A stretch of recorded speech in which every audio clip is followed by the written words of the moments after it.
ontogeny.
Alright, looks like...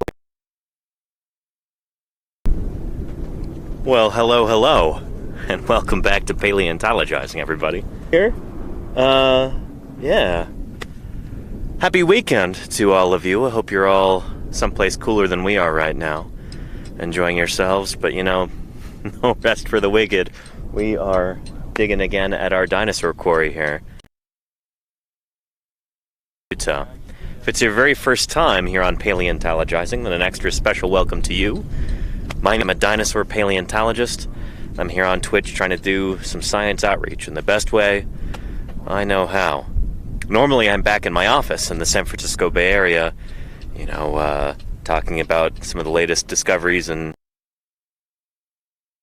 in fossil science, answering people's questions, interviewing other paleontologists, doing art and 3D printing. Though I'm out in the field, where I've been for the past almost, more than 2 weeks now. Yeah, out in the eastern Utah desert, working with the Utah Geological Survey and digging up some new dinosaurs. But yeah. And hello to you, everybody. Welcome. Golganek, Gimpleg, SB, Amauta Mayu, Ginger Knapp, Matt M33, Otto the Potato. How are you doing, everybody? It's great to have you here. Today's August 5th, and we are continuing excavation in our site here. Down in the quarry, we've got a crew of paleontologists from the Utah Geological Survey and some volunteers. We're digging in the earliest Cretaceous Cedar Mountain Formation. We've got probably a couple of new species of dinosaur, including what's hopefully going to turn out to be a new species, maybe even new genus of iguanodont dinosaur, similar to iguanodon. And yeah, without further ado, let's just go ahead and jump back in there and see what we got. I'll show you some new bones that we've got today. Yeah. Oh, by the way, here's our setup for anybody who's new. Satellite dish, router, solar battery, and solar panels. It's the only reason I can broadcast from this remote location. Thank you again to everybody who helped me purchase those. Wouldn't be here streaming right now if it were not for you, so thank you. And here we are. Nature compaction. Yeah. Welcome back to the site. Yeah. All right. Folks may be interested in seeing this Tempskia. Yeah. Let's take a look at that. Loglet. It's not really a log, but it's got a root. It's a really, really cool, weird plant. Can somebody pull up the link for Tempskia? T-E-M-P-S-K-Y-A, Tempskia. It's basically like a big, weird tree fern type thing. Well, it's not a tree fern. It's not a true tree fern, but it's tree fern-like. It's a regular fern that makes a big trunk, and they could be this big around and 10 feet tall.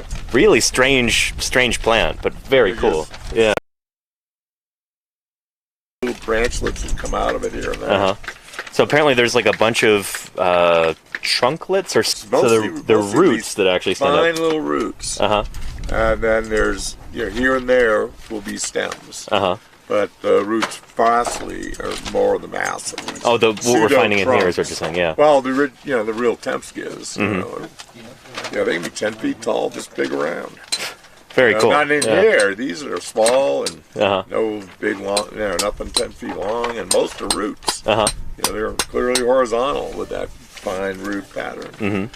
I'd love to have a botanist look at this stuff and not cringe. Do we have a botanist in the audience? Yeah, anybody wants a project on Tempskia, perhaps? This is it. But yeah, there it is going right across there. Let's take a look at that, yeah. Get my nose up where I can actually see. Ooh, that's beautiful, Jim. This is actually from another one over there. Seems to be a few of these things in here. Right there in situ. And you can see these tiny little lines. Those are the little rootlets. So this thing was probably somewhat upgraded, a little stick coming out of the marsh. And roots would come up, and then every once in a while, a frond would come off of this thing. But when you see a whole one, they'll have a rounded base with little roots coming off and holding it, and slowly come to a kind of a dull point at the top. Very strange plant.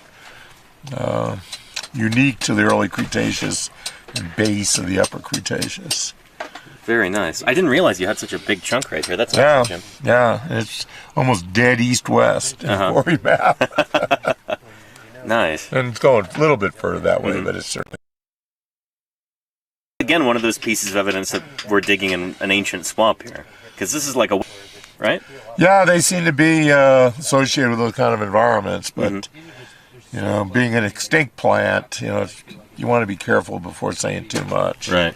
And obviously this is not a beautiful fossil, but it provides information that is useful. Right. And we get, you know, chunks of these exposed that have been a little better mineralized that we send to paleobotanists, which two different people have confirmed Tempskia-like thing, but unfortunately both of those folks have passed away. So we need somebody else to take up that mantle. And... yeah, because no one's published anything on this stuff. And for me, you know, it's terrifying to think about trying to publish on this because it's not my area of research. Right, yeah.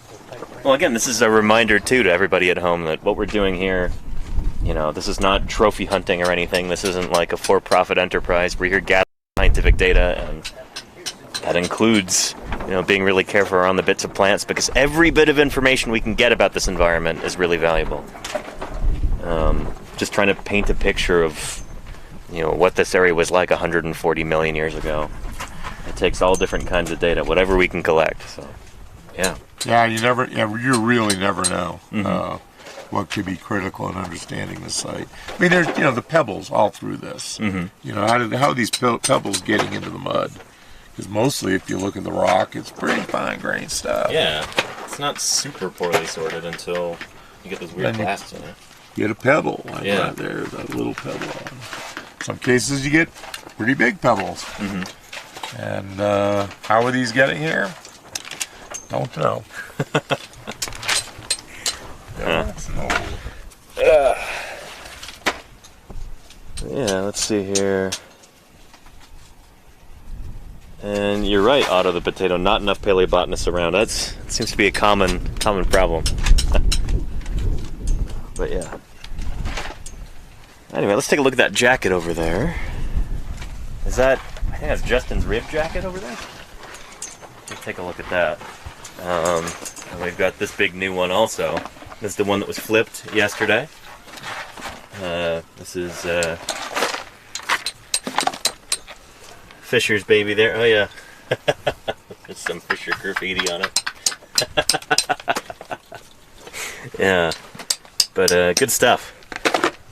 So we've got something like 50 different individual bits and pieces, different specimens that we've collected so far from this site.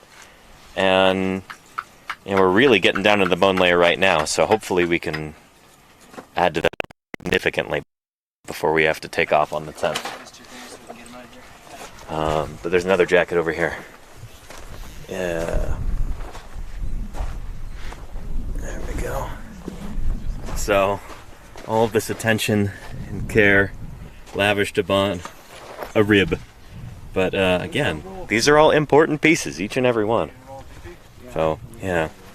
But this is what we call a field jacket for anybody who's new. This is kind of the protective cocoon that we build around a bone like that in order to get it safely back to the laboratory. So it can be opened up and cleaned. Yeah. King Sandwich says, anything specific that you're looking for? I mean, we know what's coming out of this quarry. We've got a bunch of different dinosaur bones that have come out of here in years past, and we're finding more and more of them. There's a particular kind of animal that's yielding the bulk of these bones, and that is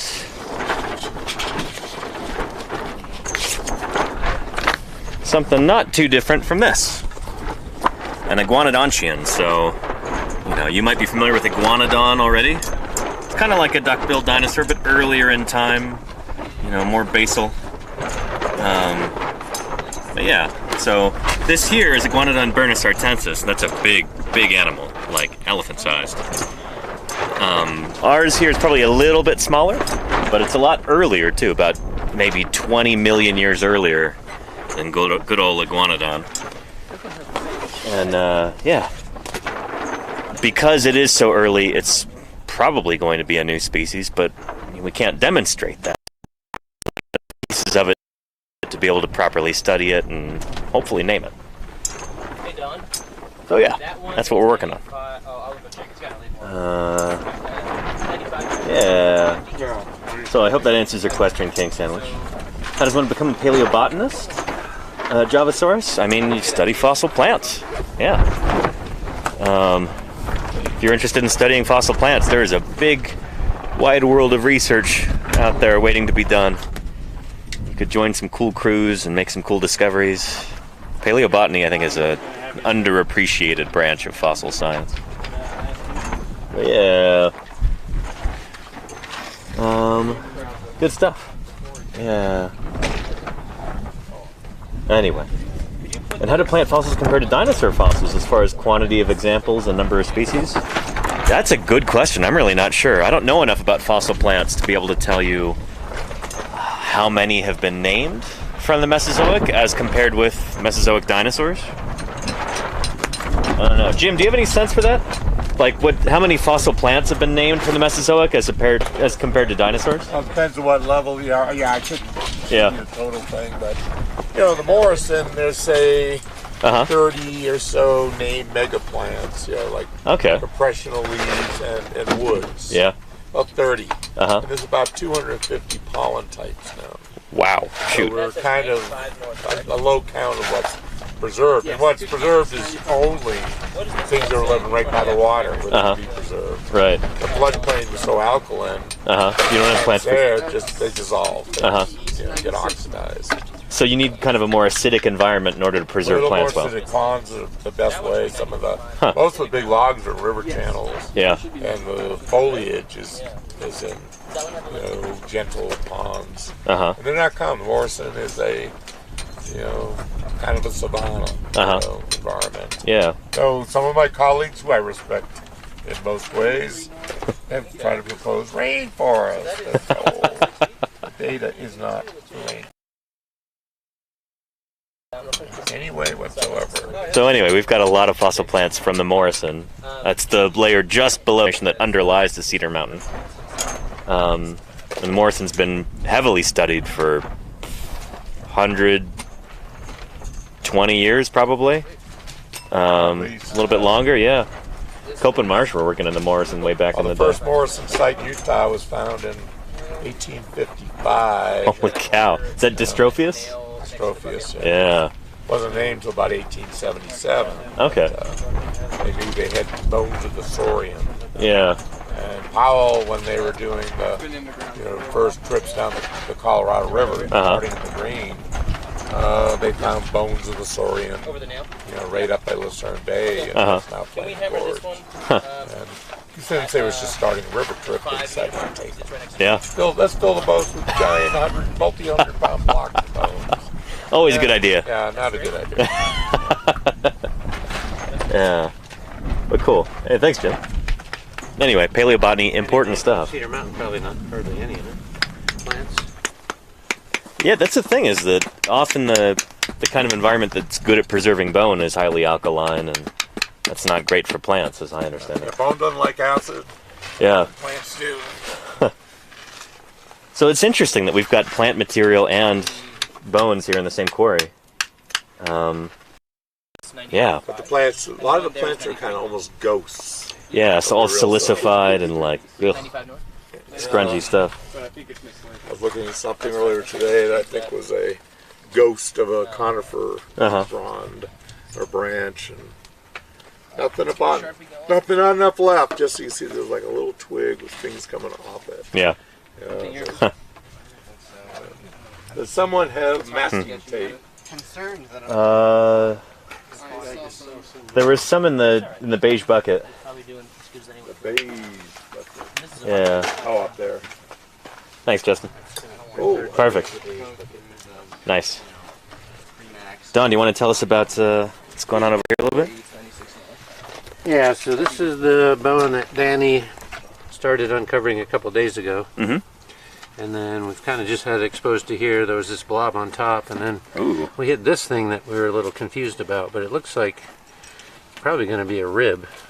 that's just been draped over the top of the. That complicates things And a we can bit. see it's been kind of Yeah. plastically deformed on top of it. And then remember we saw that weird stuff that we weren't sure. I pulled that off, and then here you do see the rest of your bone. Nice. It looks like, and again we have some of that rounded, like almost weathered surface somewhere on that femur, and some of the ones that Jim were getting where there's like breaks and some rounding. So it's a little confusing how that happened, because Right. it's not like rounding like if you roll around in a stream and get abraded, you'll This get rounded. stuff probably wasn't transported. Yeah. Not transported very far now, so I mean it could be, you know, one idea that there's little grazing invertebrates or something Bioerosion. that are messing around with it. It's kind of biting the ends off. Yeah, so something like this, we'll keep following to see if it is a rib. You know, we'll just, and it keeps going there very far, we'll just have to Right. collect it as two separate sections. And of course, one of the difficulties is you got something like this that you want to deal with, but then as you try to go around it, you hit something here, and then there's something there. This was that other stuff that we were looking at yesterday Right. that we'll have to try to get around. Is there a big gallon bag in And there? then I do need tibia up there, so kind of hopping around. Yep. It's got our hands full for sure. Yeah, which doesn't Do whatever you want with doesn't it. hurt because this rock is so fresh that Uh-huh. you know it's difficult to work in because it is so blocky. Yeah, we just wait for a little while, give it Yeah, a day or the so. waiting helps. So by working on this some, then I'll just let it sit here for a little bit Uh-huh. and do a little bit of exfoliation. Sometimes if you try to do too much with one all at the same time, you end up not having the patience to. Yep. Just like in the lab, all my people I work with, volunteers and things, I try to get them like, never work on just one thing. Yeah. Because then you got to put some glue on it. It takes a while for it to set up, like better issue, or I'm working on like 10 things at once. But at least then, when something needs to 2 hours, I'm working on something else. So, Exactly. you know, when it's hard to. It does help to do that. You get frustrated with something if you work on it for too long, Yeah. so you got to give yourself a break, work I on used to something do else. that as a kid. Return with fresh eyes. I'd make models, and Yeah. it would be, I'm sure it was like low blood sugar. It'd be like late afternoon. I'd be like starting to bonk, and then I'd just be like, "Rah!" and then I'm like smashing it or something. Which is not something I tell my prospective employers. That, yeah, I used to get frustrated and just smash them. And I realized, well, it was probably between sniffing the glue and being a little bit hypoglycemic. I probably should have had a couple models going, and now as I'm older, I know when to sit down and put it away and go do something. I'll probably, then work over on a little bit, and then, of course, Danny just peeled something up there. Yep. Got something down here between the boots. And, So. again, probably letting it sit a little bit. Yep. That's what I'm trying to do. Let the glue set. I'll pop around. I have at least gotten rid of some of the people that were impinging on my space here. Well, we haven't That's right. gotten rid I of walk them. away for just a little bit, and suddenly this looks different. Like you really do work well when you're when you're alone. When I huh? can actually Yeah, do some when work you can concentrate. without all these people bothering me. Don't you people have somewhere to be? Well, you've got 183 people watching you right now on Twitch. Yeah, So not you guys. I mean these guys. yeah. Luckily, if you're not looking at chat, they afternoon. can't bother you. Yeah. But then, and then they're working over there, getting some space, and then gonna try to find a place for Justin here to. You know, sadly, If I can't just flail my arms and not hit anybody, then I'm doing good. Yeah. But sadly, we really don't like to leave a quarry like each weekend, Yeah. because if people knew we had that kind of routine, people would come in and Yeah. help themselves. We'd have. Oh yeah, and Vandals there's and no way. I mean, we thieves. can barely get these out in one piece. Oh shoot! The Yeah. average- Leave this to a non-professional, they'd destroy everything. It's just destroy them. Yeah. Which is not so. Oh, very nice piece you Not so just fun. peeled off right there. Yeah. Got that. Yeah, don't try this at Remember home, that limb kids. there? Yeah. Sitting there. It might be another Could be a tibia, tibia. It kinda actually. looks Yeah, like a it's twist. looking more tibia than before. We thought this was more like that. I mean, I'd rather have a tibia than a Two femur. big tibias. Could section that histologically. Tibia's the best bone for that. Tibia. Yeah, Yeah. they haven't been, the histology hasn't been done on big tibias. These are definitely bigger Yeah. than the work that's been done. That would be exciting. I mean, depending on the orientation of this, it looks like it's going to be more longer and maybe a little more grass out than that one, but it's hard to tell when there's still just the you're just getting the beginning of the cylinder. You can't really see that. We love to speculate about these things before the whole thing's even exposed. Oh, of course. Yeah. But we're pretty, at least Don and I, comfortable. We have two kinds of animals here. Really? Iguanas. Huh. And one's very common, it's a dominant animal. The other one has, in our mind, a very different structure in the pelvis. Because we just don't see that being any way that distortion could account for what we're seeing. Or ontogeny, So it's like we get a ton of these bones out, then we say, oh, there's some bones that are different. And then we may be able to say, oh, these go to this animal. Right. If we get any more than two types, we start getting in, Hunter and Hunter water. Exactly, yeah. Trying to figure out what goes to what. But since we have a dominant animal and one that's probably pretty uncommon, we should be able to figure out what are these weird, uncommon animals and define it. Hey Justin, can you do us a solid? We got a question. Do these sites need protection and cover between seasons? They do, yeah. We see people digging pits out here. Almost every year we come out. Trying to uncover things. Which is super illegal, by the way. And generally it's just rubble. You don't dig these things up easy. They're not like Morrison bones can be simpler. Hard agate if they're in soft rock. But people have even dynamited ledges with agate bone in them. Jeez. Figuring, we just want the stone to make belt buckles. Or so it's literally dynamite the bone bed to get agate bone out of the Morrison Formation. Here the bone is not as easy to get out, and I mean, shoot, you can see, Chad, what it's like. Would not withstand dynamiting. And it would not make very good jewelry. No, it's like, what are they even doing out here? Jewelry bad, don't make good jewelry. So anyway, when we leave, later on, we will end up, filling in this hole and covering everything up, and it would be, if anybody tried to dig in here, they would not really be able to find anything. That's the hope. Yeah, if people saw the beginning of the season when we were all excited when we unearthed the pallet. That's what this looked like. We put the pallet in so we knew where the bone layer was. And it took a day and a half just to get to where the pallet was. But shoot, if anybody came in here trying to loot, they would be, that would be super illegal and really awful for us, but that'd be a huge waste of their time, too.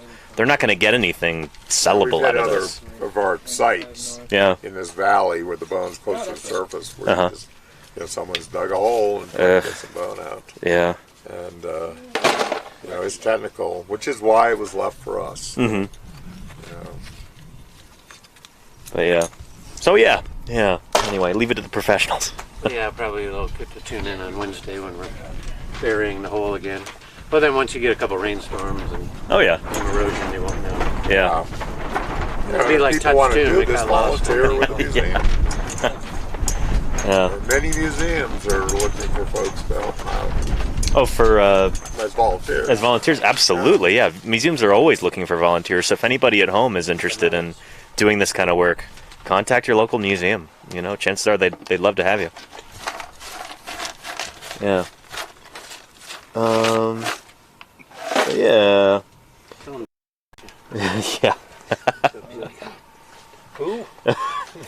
Gigantor says, so when you put overburden back over the bones, is it also overburden? I mean, it's overburden again. Still, I mean, you can tell the difference between Jurassic and early Cretaceous and what's just been filled in the last year. Self-induced overburden. And we won't fill this whole thing up to the top or anything. We'll make sure everything is covered and camouflaged. But we always talk a week or so before we leave about our exit strategy. So we can try to make sure we get things out so we don't have a bunch of bones half in and half out when we leave. So, and that can make things complicated. But we're pretty good at, knowing how to leave a quarry. Because, if we don't have to dig a ton when we get back. That's ideal, inevitably there'll be one or two things that we won't be able to get to, and we'll put a little cap on them. Winter jacket, cover them real well. I mean, that's kind of nice because then we can find those. We had hardly any from last year, though. We did really well. There's a few put over here, which are nice, and a couple things. But it's kind of nice to know. Like, a little bit of plaster. Okay, there's something going in there. This is where we're. It's a reminder of where we were in the The prior season, yeah. It's not an obvious. Yeah. Yeah, the rock looks the same below it as it does above it. Uh huh. Okay, where's the toe zone? Probably some more here. Type stuff, Anyway, I might as well put the camera down over here and get back to work. So. Yeah, that's looking nice there. Yeah. Baby. Yeah, we'll definitely look at another like tip. this. It takes longer though. Danny's bone? I mean, this one looks Yeah, like it it's going looks back to longer. there. But once we get a little more. Looking pretty juicy. That's So I think nice. that's, it's flipped over the opposite way. We'll see Sure. what's going on there. Yeah, looks like another tibia. Flip over there. We've got enough tibia, sorry. How's that angle? Yeah, Pretty we good? don't need any more. Oh wow, you found the end of it over there? Pretty close, I think. Yeah. Wow, that thing is long, dude. Yeah, I know. That's why it seems a little Good longer size than that. animal. Huge. I wonder if that's another element. I mean, it'd be so skinny. Yeah, maybe it's. Well, it's still maybe got a it's lot of rock big on it. theropod to be. That would be awesome. Yeah. Carcharodontosaur? That would be pretty tight. Pretty good. Good wood. Now, we want the Carcharodontosaur. By the time it's described, I'll be long retired, so. Yeah, Oh, then we can name it after you.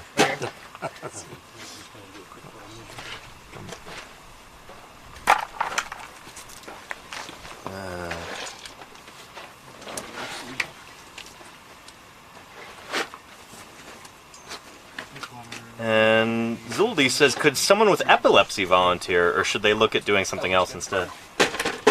Well, I mean, it depends if they're shaking all the time. Yeah. But if it's something that just happens, it's like, oh, Yeah. stop. There's also plenty of roles in fieldwork that don't include we're doing extremely meticulous up-close surgery on Sure. bones. Yeah. Picking and shoveling, I'm sure most people could, if they've got some capable legs and Yeah. core, they How's can the do it. size? I think a good kind of litmus test would be, can you still drive? Because if you can't drive yourself out to do, paleontological field work. Do a little more, figure it Fisher had a good point. Prospecting is probably a good thing for, Yeah. Sharp you eyes, can walk, yeah. you can prospect. Yeah. You can see. And that's one of the out. most Pretty romantic remote, parts so of you won't have it. For sure, yeah. Finding new things. Holy cow. Yeah, as remote as we are, anyone with a potential health problem could have difficulty Yeah. getting medical care if needed. Because what's the nearest decent-sized hospital? Grand Junction, I guess? There's 2 full-size hospitals there. Yeah. Which is, in the next state over. It's not super far away, but Couple Yeah. or so. yeah. It'd be an hour and a half, Yeah. something like that, hour 40 minutes. Yeah. So it's not terrible. I mean, you go an hour to go to Moab, Uh-huh. and if you said something serious, it's going to be flight for life to Grand Junction anyway. Oof. Yeah. So there's no point unless time is seriously of the essence, and if so, To go to Moab, yeah. 911 and see if you can get a helicopter to meet you on the highway. Yeah. Yeah, I mean, if something super serious happened, then Yeah. you come right here. Yeah. We're careful. Well, at least for Jim and I don't know about the rest of you guys. And Gigantor, yeah, I'm aware. I had a professor in college who had epilepsy, and it had been like 20 years since he'd had a seizure. Yeah.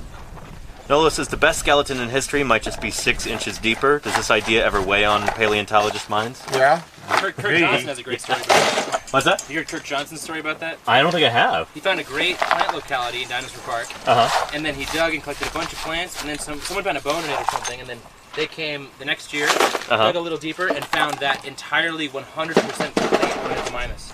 Oh, shoot. Yeah, the one with the famous feathers? One, and I don't think it's one with the feathers, but it's one where I think it's all in one jacket, and it's the complete skull up to the tail, whole skeleton, all in a big death pose. And it was like a foot under where he stopped. Jeez. And he was like, "No, I wanted to find a dinosaur." So is Zippy Jippy. I mean, shoot, you found something under Mirasaurus, right? Yeah, it was mired. So the hind leg was sticking down into the sediment. Uh-huh. And this level we're digging Fisher, do you know was if this another is 6 on- inches below the bottom of the foot. Right, okay.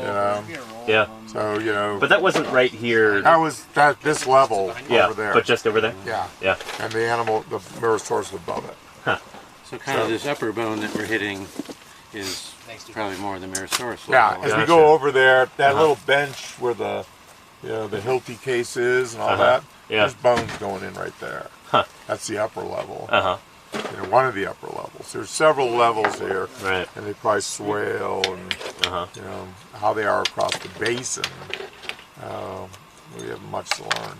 I mean, the idea that you've got the Merosaurus mired in there, I mean, it implies that there's not too much time, I suppose, where it's like, if there's enough depth that animal could get stuck, then like, yeah, it's not like you have slow accumulation of these sediments. It's like, you had a bunch all at once in order for that animal to be able to get stuck there. Well, it's not all at once, it just had mud. Yeah, I mean, okay. mud That can makes take sense. a while to accumulate. Yeah, for sure. And the thing, you know, the mud's compacted. Generally, mud's 3 to 1. Uh-huh. You know, volcanic ash 5 to 1, coal 10 to 1. Huh. You know, it's just off the cuff, you know, thoughts. So when you dig up 10 centimeters of this or a foot of this, it represents 3 feet of the original sediment, probably. Gotcha. Okay. Yeah.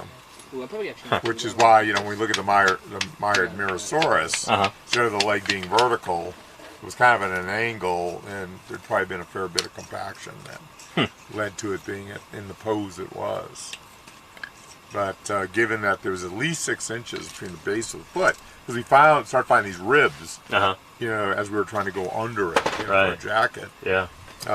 You know, they were at least 6 inches below. That would have been 18 inches below it, you know, the bottom of the foot. So that the animal sunk in the mud. The skeleton, you know, is, you know, at least a meter above the bottom of the feet. Right. So that you got to figure would have been 3 meters. Right. You know, I mean, you start a lot adding of mud up and- accumulated. Yeah. Shoot. just all this stuff was in a pretty good interval Uh-huh. of time, and you know, the deposition rates probably were rare, but then a bunch of stuff would come in. Uh-huh. I think that's what counts for the bedding, the little bits of gravel we see, and sometimes concentrated. Yeah. You know, that this thing was filled, you know, sporadically, you know, years or decades of nothing happening much, but the ferns growing, and then the nearby river, all of a sudden, a big event, it's like Australia. Floods its The banks, whole area maybe is once every underwater, 1,000 years or flowing, something. Yeah. Yeah. So, you know, most of the action is when the action is. Yeah. Very stochastic. Yeah. Wait, so what do you make of this bone texture right here? I know exactly where this goes, but I want to ask you, does that look turtley to you? I was going to put on the optivisor. Nope. It kind of just looks like a bone chunk, but it's like pretty hard on the outside. Some of these little nuggets are more solid than the bone that we're finding at this level. Some of the ones that have been washed in from elsewhere. Yeah, looking at that edge, I mean, it's certainly possible as turtle, but it's possible it's something else too. So here, hand that back so you can glue it back in place. It was on right there. Yeah, I think some of that could be. Yeah, it might be contiguous with this. Yeah. This might be a little chunk off to the side. Yeah. So, yeah, there's lots of. Yeah, you might as well glue it back on there since we do have some thick stuff right here. Beautiful. Just gonna ask it. Nice. Move up here. Yeah. This is where you can take the, you know, with the big screwdrivers and a small sledge and just peel these layers back to go down. If you want to work here, I'm going to move up. Bring it down.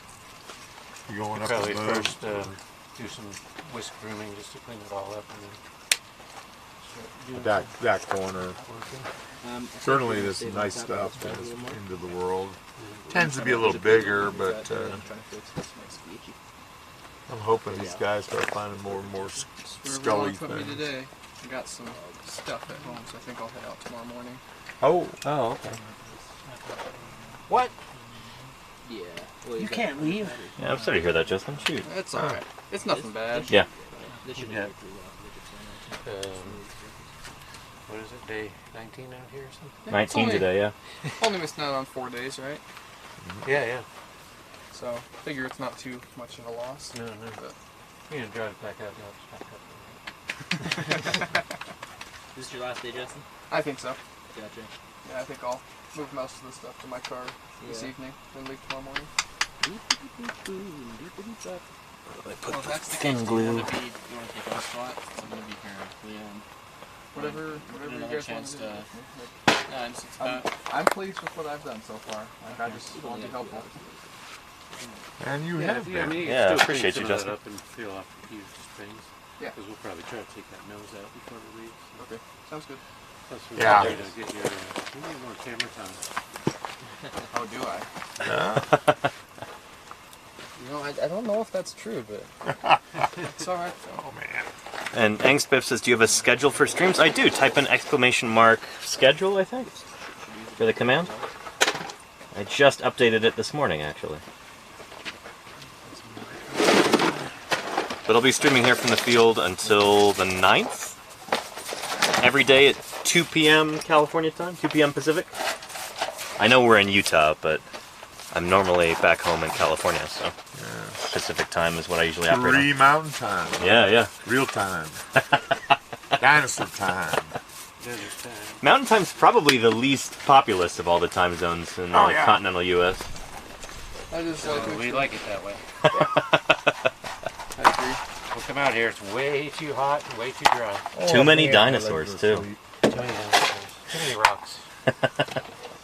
No trees. The scenery is too beautiful. You wouldn't be able to handle it. Yeah. Unless you like trees a lot. Yeah, not too many trees out here. In fact, some people would say none. On the hill.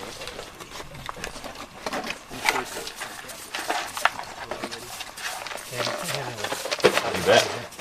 Also grab that little black. Yeah. How long have you had the Optivisor? Oh, I've been using them in the lab for like 20 years or something. Uh-huh. I only started bringing it out in the field a few years ago because I'd be looking through the little hand lens and I'm like, What that's do I this have thing in I the can lab? just Yeah. put on my head, and you know when you're Yeah. flapping around little things, it's kind of nice. Like Yeah. back at the lab, I used magnification, so why wouldn't I use it out here? What's the magnification get though on that? I think this is like maybe 5x or something. It's not bad. Not hugely. Yeah. The problem is with these things is working distance. Uh-huh. So the lower the magnification, the longer the working distance, Uh-huh. and then the higher the magnification, the shorter the working distance. So if you had like a 20 time, you'd have to have your face Super like that close, far yeah. away. Yeah, so that is one. That makes sense. So this is a kind of a nice compromise between. Yeah. That's cool. My eyes aren't what they used to be. But yeah, for some of this little stuff, it's pretty nice. Pop it on, and you look very. I'm sure I look great in it too.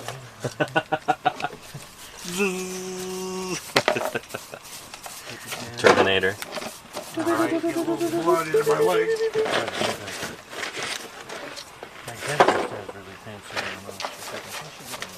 And Olab Dude says excited for some of those news and question streams.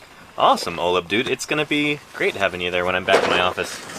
Yeah, that's what I do when I'm not in the field. Is I stream 5 days a week. Wait, you don't live out here? I feel like I do this year. Holy cow! And I'm gonna be out.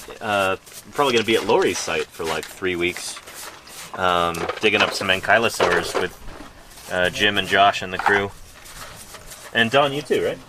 I'll be there part of the time. Part of the time? Yeah. So that'll be mid-September through like early October. I'll only be doing 3 weeks. Yeah. Oh, So yeah. If I want to stay married. That's really cool. Yeah. Paleontologists, we're worse than sailors. Instead of taking that left turn in. Gone for months at a time. So are our mouths. Yeah. Just as foul-mouthed as sailors too. Chat, you have no idea. Holy Speak cow. for yourselves, guys. Yeah, except for Justin. Justin's been very good. Has been anchoring us. Yeah. Or at least attempting to. Keeping us from going completely feral. Yeah. Jim does not have a foul mouth. But man, the rest of us. You know you're in big trouble. Yeah. Or I'm in trouble. What will you do these next 4 days I don't know. We're just without me? gonna be running around in loincloths, Oh, hitting each other with clubs when you're gone, Supplies, Justin. here we come.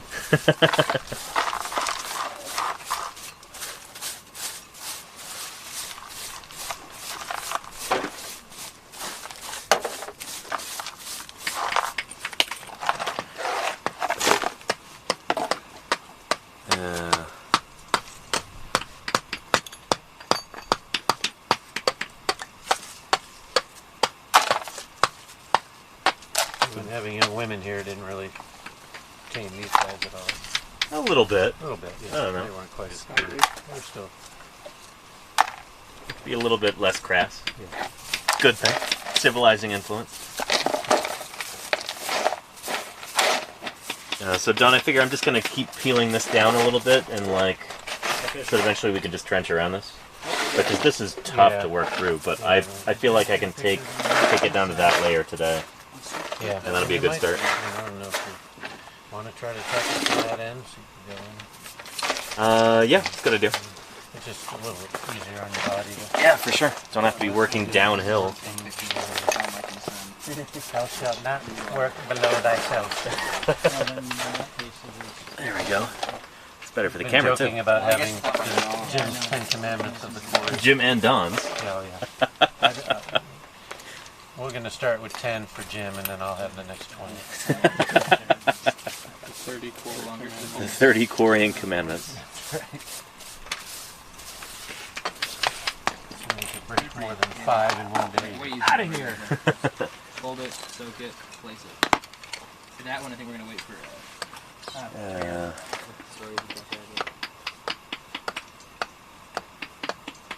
next few minutes if you want to just. Of course, it has to be recited in the Monty Python voice. Yeah. Holy hand grenade. Yeah, wherever. Remember, shall be 3.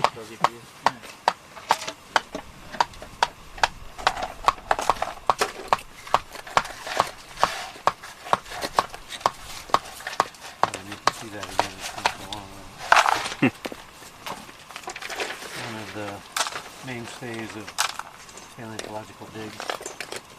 Monty Python and the Holy Grail? Huh. Comes up fairly often. That and Spinal Tap. Yeah, I could see Spinal Tap for sure. Stonehenge.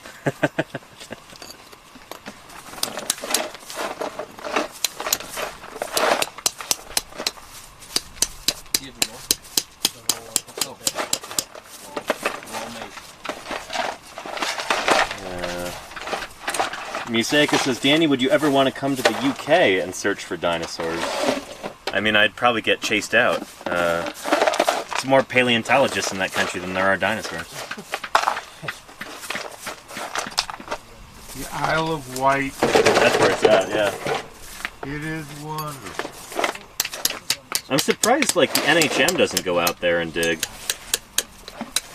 They work on stuff there, but people live on the island and do most of the serious stuff. Right. And some keep them, and some turn them into things. Couple amazing dinosaurs in private hands there.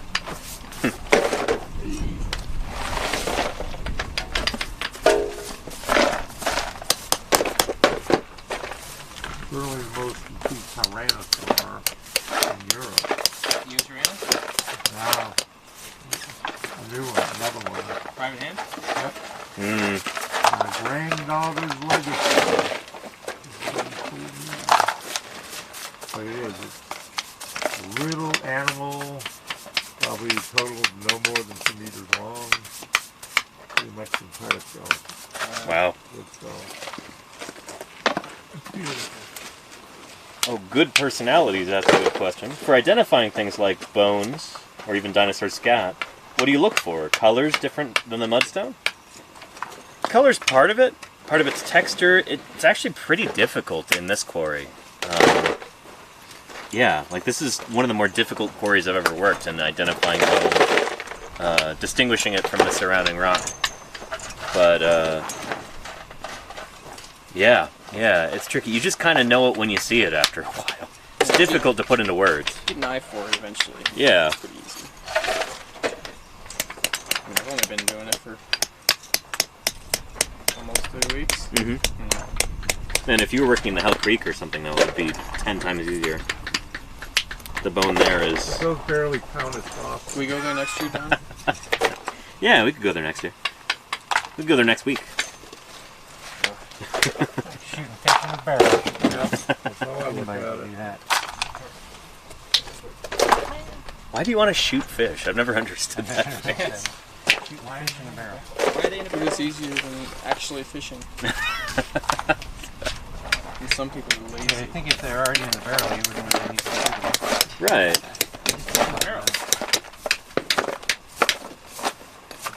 Someone look up the derivation of that. And back when I was in Bozeman, there was a radio thing every day. It was like a little 10-minute or maybe 5-minute, maybe 2-minute show called, shoot. It was like Susie the Wordsmith, and then she would go through some sort of phrase like that and talk about where it came from and what its origins are, and, you know. I think they still have something like that. Yeah. Oh yeah, the KZMU, the little local Moab station. At noon every day they have word of the day, and they have some 5th grader and say the word, and of course they use the Beatles song that does the Oh yeah, of course they do. Some kids. That's great. It was a wordsmith, that's what it was. Yeah, I think she's still on like the... Oh really? I think she's still a NPR, like a syndicated thing. Cool. I think they're still having one of the public radio stations in Utah. I remember one of them, because it was really gross, it was talking about where the phrase humble pie comes from. And apparently it's from like an old English word for, you know, humbles is like entrails. And like, it's the part of the meat that you don't want to eat, I guess. It's like the lowest class part. And so to eat humble pie would be, you know, like showing humility. It's funny, it sounds like humble. What's that? Humble sounds like That's probably why it's still around. I know people have their favorite part. Truly. I do know. I work with folks in Mexico. Watch, we're gonna get people in chat saying it's... I get the guts. Yeah. Give me all that.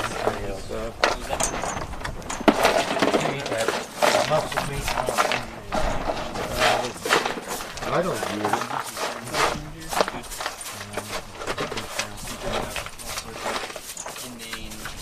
Can't say I am either. Yeah, I don't know. Why you want the vegetarians around? They'll leave you all the inside. And all the meat. And all the meat. The owner of animatronics loves his organs. And if you make the kill, you get the liver. Cool. Where all the vitamins are. By being a scavenger is low vitamins. Camera a little bit closer. That should do it. Move my bucket closer.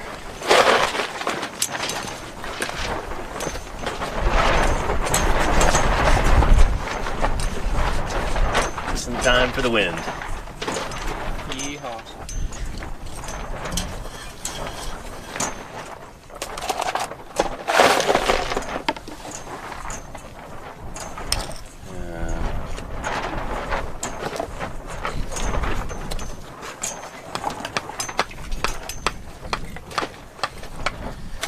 This thing here is probably just a piece of junk, you know. But it's like, well, should I jacket it? The plant bits? Now this is a chunk of bone. It goes it down into the rock. So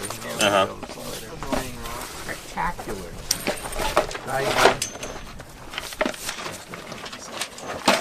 Side don't look very. You never know.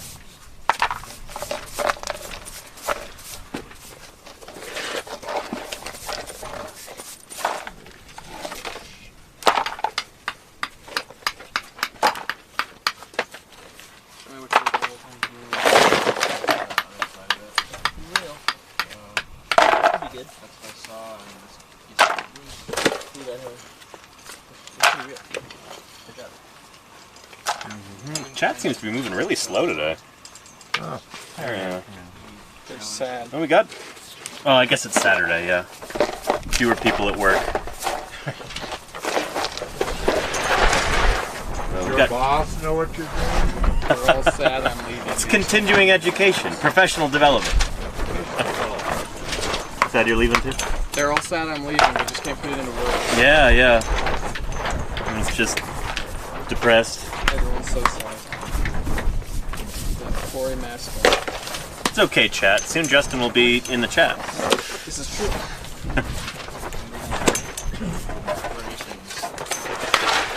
Go back and realize you didn't stay long enough. They'll have to make a Relive it daily.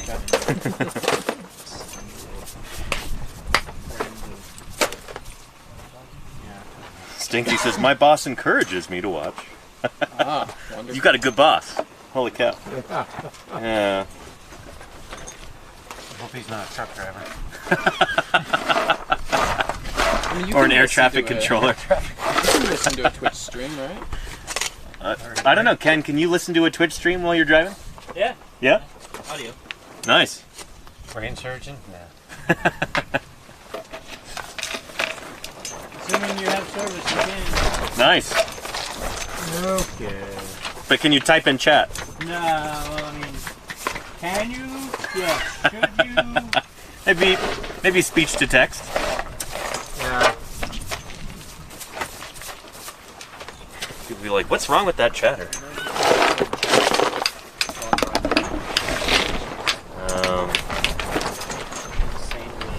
Adjust the camera a little bit. It's too far down. That's better. Give the chat guidance like, we can't see or hear you.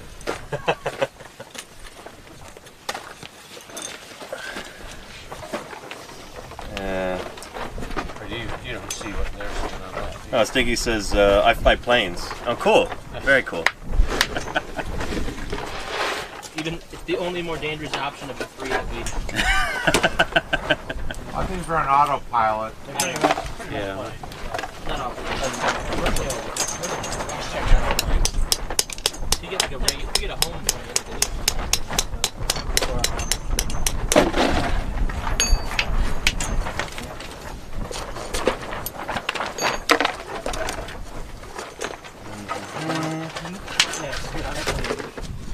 You're not actually here. This is one daydream. Mr. Corp says, I've seen streams where there are chatters who claim to be driving as they are watching. That's, yeah, that's a comforting thought.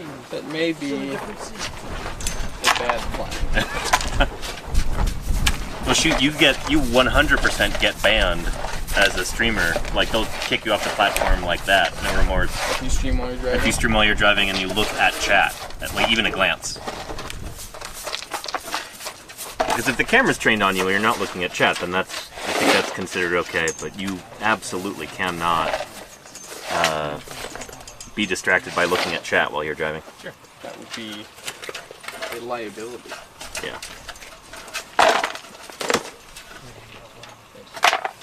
Kind of has. You know, fair enough.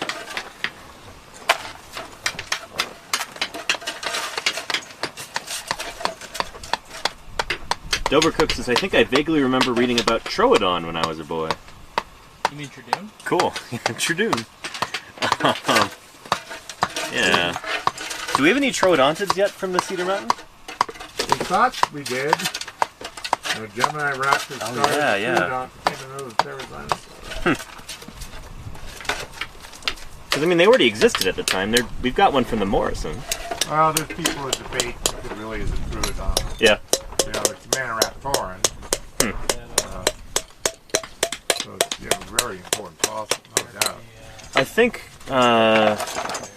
shoot, isn't, Is the one that I brought up from Jim or the one that you Anchiornis from the Jurassic of China, isn't that a Troodontid? Somewhere over there. Another one where it's like, It is safe though. well, maybe not. Yeah, it's so early that who really knows what it is? Yeah, well, it's not how early it is, it's morphology. Yeah. But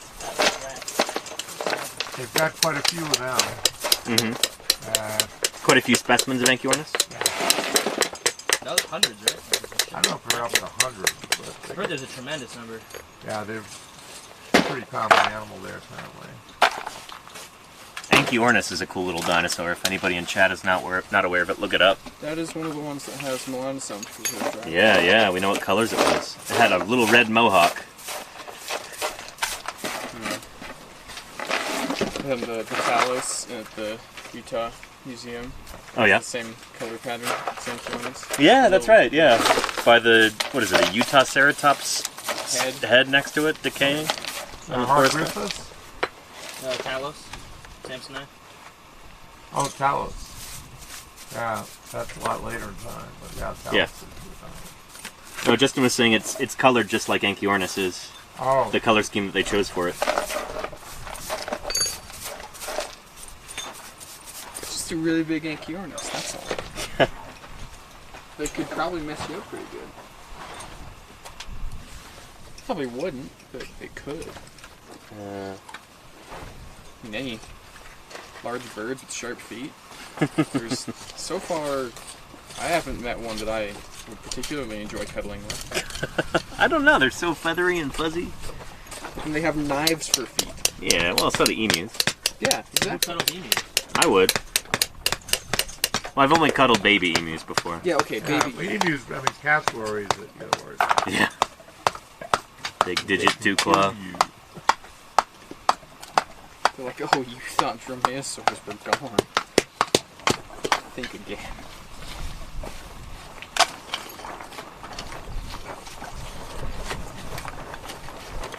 Yeah, they've got a very different shape to their toe claw, though. Yeah, it's basically like a dagger. Yeah, yeah. It's almost straight. Stabbing or slashing.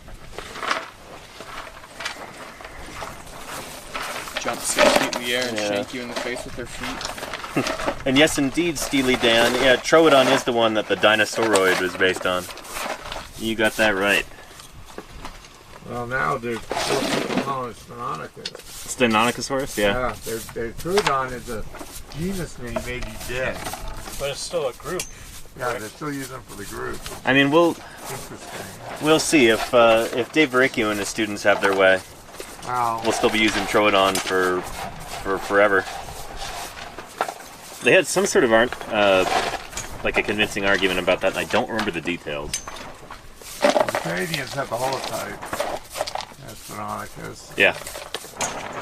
They're pretty comfortable calling it Stenonicus. I think the Troodon holotype's in Philadelphia. Yeah, it's a Leidy specimen, right? Yeah, yeah. Collected by Hayden, I think. Mm-hmm. Named in 1856, if I recall correctly. Okay, do we have any bandages available? We do have bandages. Yeah, right behind you, Don. Oh, and right there too. Beautiful. Jippy Jim. Gypsona. Got those gypsoners. I don't know why, but it just sounds We got enough gypsona to do a whole dinosaur. Oh, so risky I As long am. as it's not too big. No medium-sized dinosaur. Maybe one of them speedos. Small-bodied, early divergent ornithischian.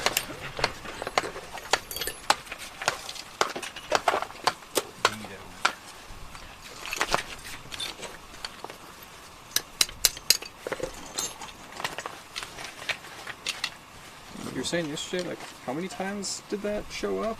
Like, Which one? just being a small ornithischian? Oh, yeah, it's beetle? probably 7 times. What? Thescelosaurs, Dryosaurs, Lasotosaurs, Heterodontosaurs, The Othnielia Nanosaurus whole. yeah, whatever that is. Yeah, shoot, those might even be.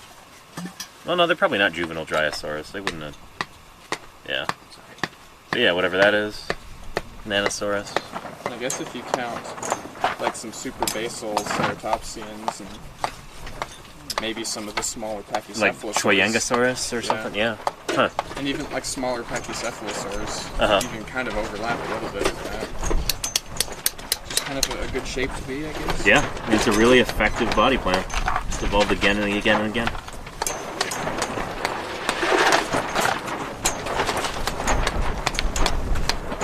Do we have any Pachycephalosaurs, basal or otherwise, from anywhere besides the late Cretaceous? That's a good question. There's an argument that Heterodontosaurs are actually ancestral Pachycephalosaurs. Oh. There's an argument that Heterodontosaurs are actually super basal ancestral Pachycephalosaurs. Yeah, and tied to marginal cephalalia. Yeah, yeah. Uh-huh. Now that's been out for a long time.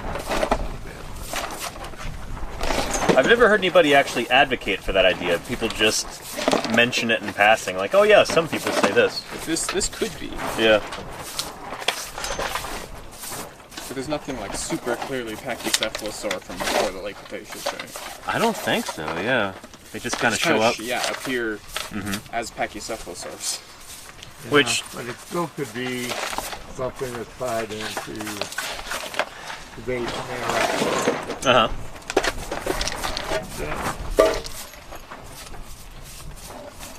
The person to ask, and you may see them in a couple weeks, is Richard Butler. Oh, really? Because he's going to be up to dig at Lloyd's site. Oh, cool.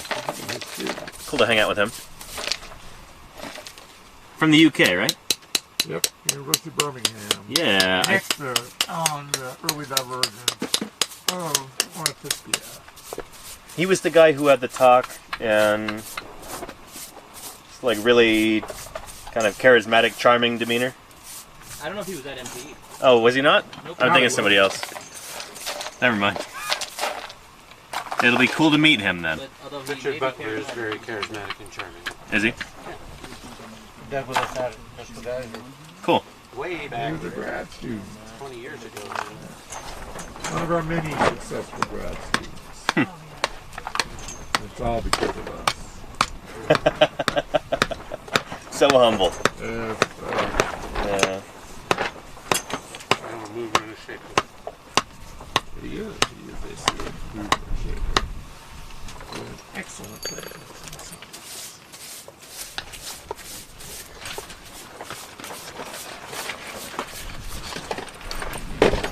He even still talks to us. Even though we are not working. Imagine that. Oh, speaking of talking, Don, you want to show off your shirt today? Which 4K or triathlon? This was a triathlon. What year was that? Olympic distance. I was a long time ago, probably. July 25th, 1993. Wow. It would be another 20 years until I was born. That 30 years. That's an old shirt there, Don. Yeah. Awesome. It was in a drawer. Did you come in first place? I pulled it back out. No. Second place? I don't know if you got that email. I'm not sure. I was young then, so I was competing against lots of really fast people. Now I'm just trying to outlast them. Yeah. Now that you're almost in your 40s? Yeah. Got his participation award. Yeah, now I get participation award.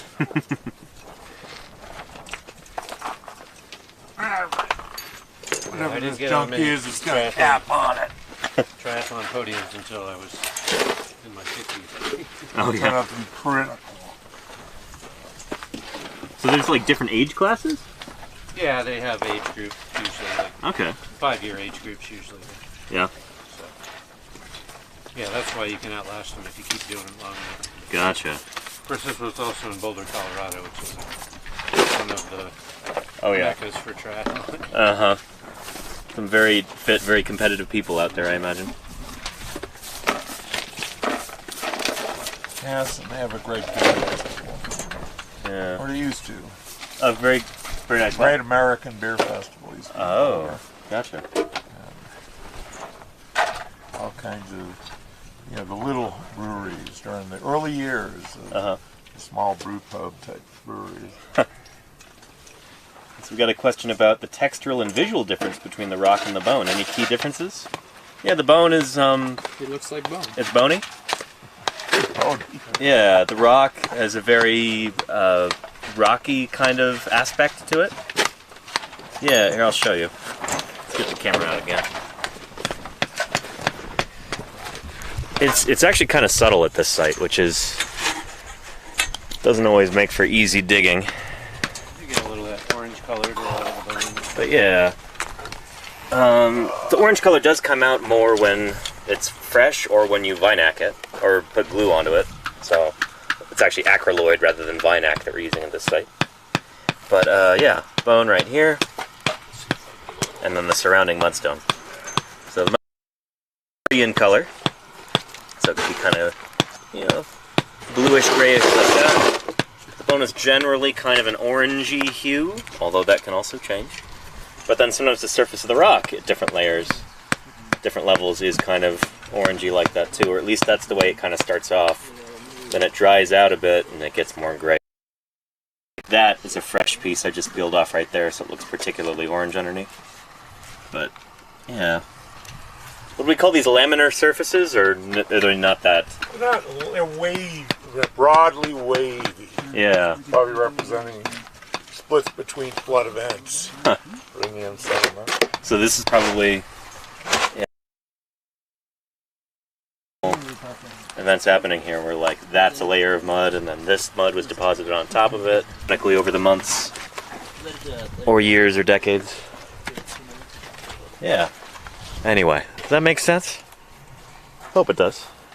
It's difficult even after 15 years. Yeah. Of working here, or 15 seasons. Uh-huh. There's still times where you're like, is that bone or is that rock? Yep, absolutely. It gets tricky. You got to be careful. Yeah. I know that on this, especially on this stream, it's more difficult to see than it is when you're here. But Yeah. Shoot. Hopefully that's. pretty good. Yeah.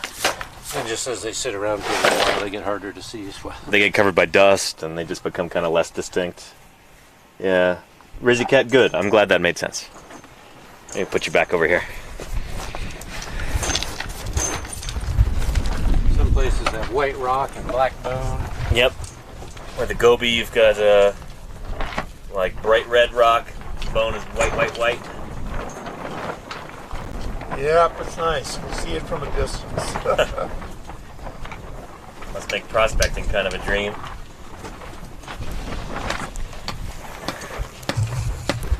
Well, those sandstorms, in fact, the sandstones are fairly soft. You know, they got to make up for it somehow. Can't be too easy. It's too easy. You find, something just sticking out of the wall, going down and it's just, oh, it's the skull of a multivertebrate.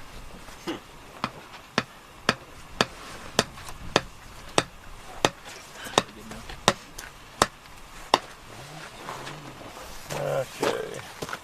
I'll leave these around for splints. Potential splints so small. What do I throw them in the trash? What do I throw them at Fisher? That's the best option. Best option. And Tink Fat, I'm glad that's interesting and good to know. Thanks for being here. Welcome. Cast Me All Black, welcome back. Good to have you. You guys having fun? Yeah, we got a bunch of little bones here. Beautiful metal crustal there. Possible in pilot spine or a flat plate there. Beautiful vert here. Not like a blown it out, century.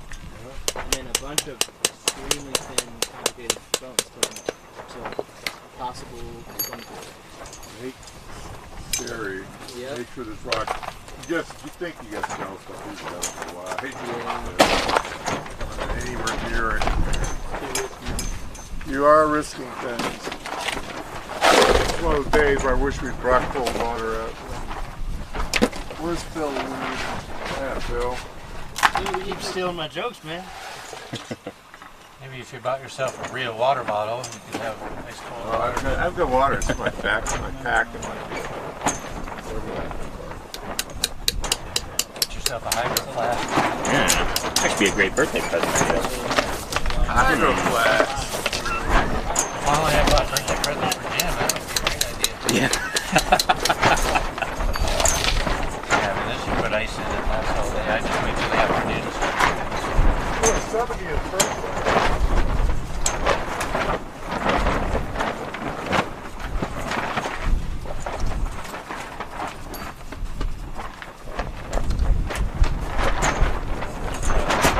Yeah. Bone bean. It's got an interesting texture on it. Like, It almost looks toothy.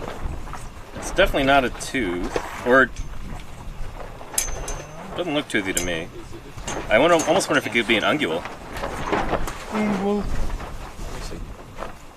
Here, I'll let Don see it first, but then you're next in line. It's bone bean.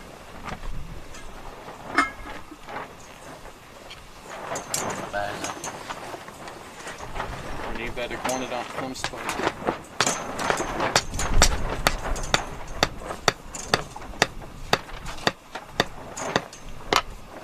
A mosaic. Yeah. Our other volunteer, Carly, did leave this morning.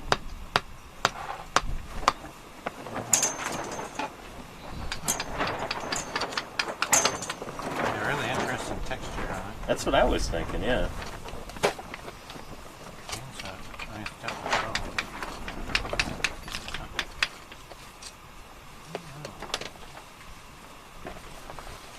It was already broken, whatever. Mm-hmm.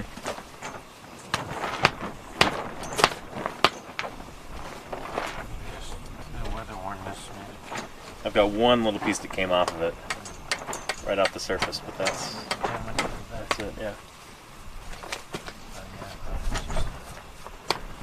Fragger. Interesting, that's more like a white gray color. Yeah. Unusual. What are you making this, Jim? 1 second. Yeah. Sitting. Oh, it's light.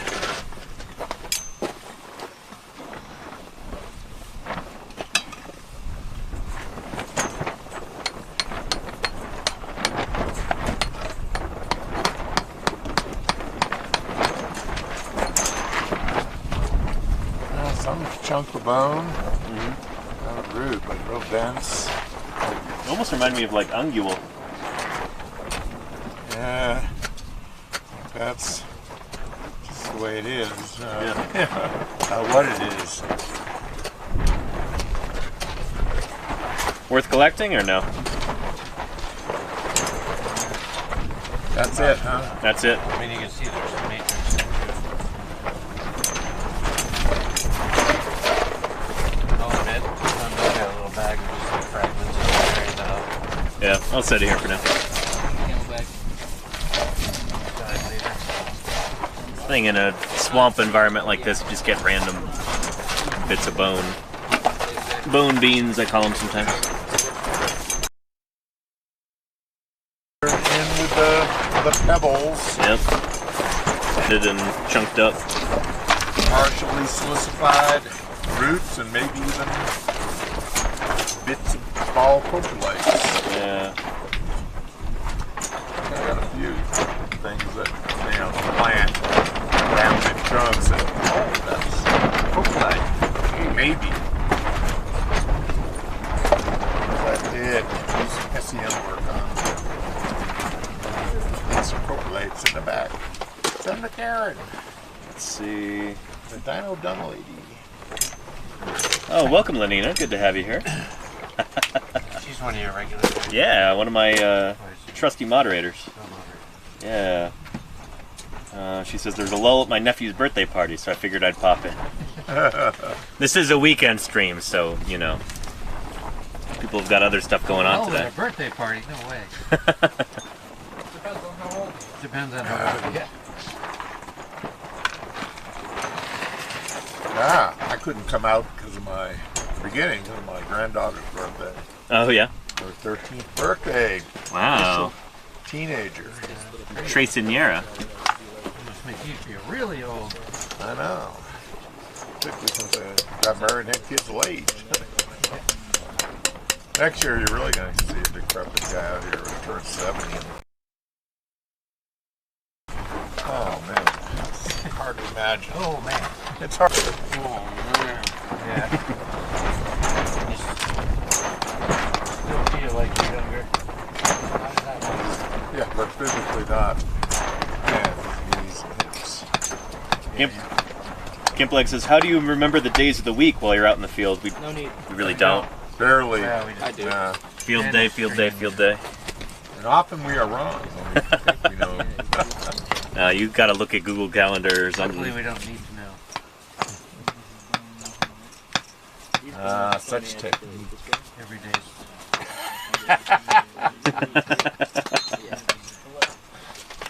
Yeah, you could be getting pretty close to The level. Bone layer there? Yeah, you wanna tip It's the- weird though. It's like there it was. Yeah, well, it much undulates. lower. Yeah. You got you have to be Undulates, yeah. careful. Moves up and It down. does Now that undulate. you're at that level, you could maybe go slightly smaller artillery than the giant screwdriver.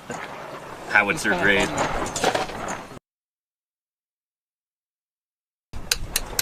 Ice pick. Tease it. Look at it. Peeling. So I would probably go back on that nose and take that down. Yeah, before going down. Best always keep your eyes on that surprise bone. They said there was nothing here. We've never been wrong. Yep. When they say there's nothing here, don't believe them. That's the story of the Cedar Mountain Formation. Oh yeah. Part of the original definition. Yep. No dinosaurs here. Different from the underlying Morrison and being more drab and not having any dinosaurs.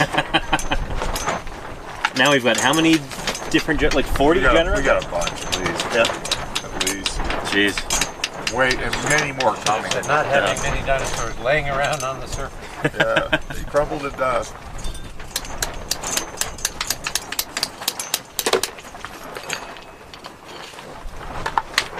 What was the first dinosaur that made you realize that they're all over the place here in the Cedar? Was it Gastonia? Well, that it was definitely Gastonia was what got me into these rocks. Seriously, I've done some work on the mustard toucher with Jeff Eaton. Okay. Because he was, his thing was looking for mammals, and he's got many good microsites. I mean, there's 100 taxa known in that number. Jeez. One of the richest faunas in the Mesozoic in North America. Much of it was based on microfossils, teeth and jaws, lizards, early snake. I mean, frogs. I mean, they got a ton of little stuff. And then they started working. We got Eolambia, Anamantarx, and now they have another Tenatosaurid, Edina. Oh, Iani. Iani? Yeah. That was just named a couple months. Named during MPD-14. Yeah, that was cool. Lindsay got up and she's like, yeah, this was just... Named today. When we were on the plane on the way to the conference, it was announced that this had been published. Yeah. New dinosaur from the Cedar Mountain from right here in Utah. The upper part. What's that? From the top. From the... Mustn't touch it, yeah. And they also have noted they have parts of a skeleton of a ceratopsian, which is really exciting. Very exciting. They've been working on that for years. That'd be the first one from Cedar Mountain, right? Well, yeah. I described teeth from there in the 90s, but a lot with teeth. They got a skeleton. How would that compare in age to like Zuniceratops? That would be about good 10 million years older. Oh boy, that's awesome. No, it's an important one, and of course the one Scott Madsen found in the Cloverleaf, which I never remember the name. Aqualops. That's very primitive animal. In many ways similar to Leoningoceratops.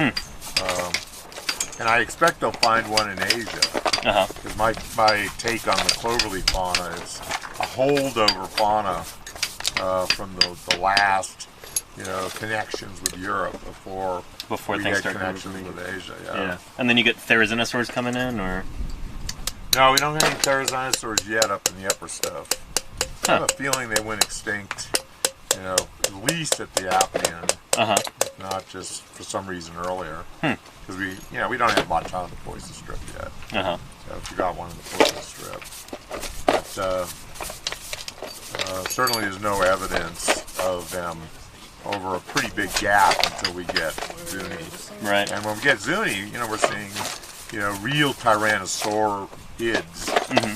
Suski tyrannus is one of the earliest pretty true tyrannosaurs now. Which is... Moros is also. Yeah. And Zuni's, of course, Zuni's tyrannus, quite a bit smaller. Am I wrong to think that Suski tyrannus was the dromaeosaur from when dinosaurs roamed America? That's, It actually turned out to be a tyrannosaur? Bob Denton, far up and down, he did analysis of the denticles on the the frontal part of the skull we had. Yeah. And by counting the looking at the shape, you know, it would be Dromaeosaurian, very box-like. He was absolutely convinced that it was a Dromaeosaur. But then the specimen that Sterling Nedved found, you know, was much more the postcranial skeleton.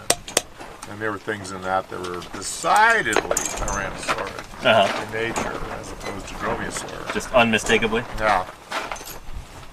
So yeah, everybody in chat, if you've seen When Dinosaurs Roamed America, featuring Jim Kirkland, the raptors, the dromaeosaurs in the New Mexico episode. Well, they had the Silurosaur. Yeah. That was because we already realized, you know, we had the second skeleton. We're going, this thing is not a dromaeosaur. So there were dromaeosaurs around, so we don't have to worry about it. Sure, yeah. Being apart, but initially it started as a dromaeosaur, and then we backed off to Silurosaur. Interesting. And then it went up to Tyrannosaur. Was that during the production? During production, absolutely. Wow. Still working the place, you know, brand new discoveries at the time. I mean, Zuniceratops had just been named like a year before the first meeting. Jeez. Yeah. I remember how exciting it was when I was a kid. Like, that was my... Yeah, we didn't even have a name on Nothronychus when they did the show. Oh, really? Yeah, we just did, you know, big Therizinosaur in the woods. Yeah. It looks like a half-plucked turkey, but it walks like a pot-bellied bear. A pretty fair description. It really is. No, know a lot more about that animal in general. It's one of our best-known Therizinosaurs. I have that little clip as one of the little alerts when I'm at home streaming from my office, because it's a great line. Yeah, it was great working with those guys. It was a real good professional team. Yeah. You know, John Copeland, who we did a lot of filming with, of course, he was a director of many episodes of Babylon 5. Oh, really? For people that know that show. He also wrote an article for Earth Magazine at the end of it where he'd write an essay. So, you know, he still is, because John is still with us. John, if you're listening, we miss you. That whole team is great to work with.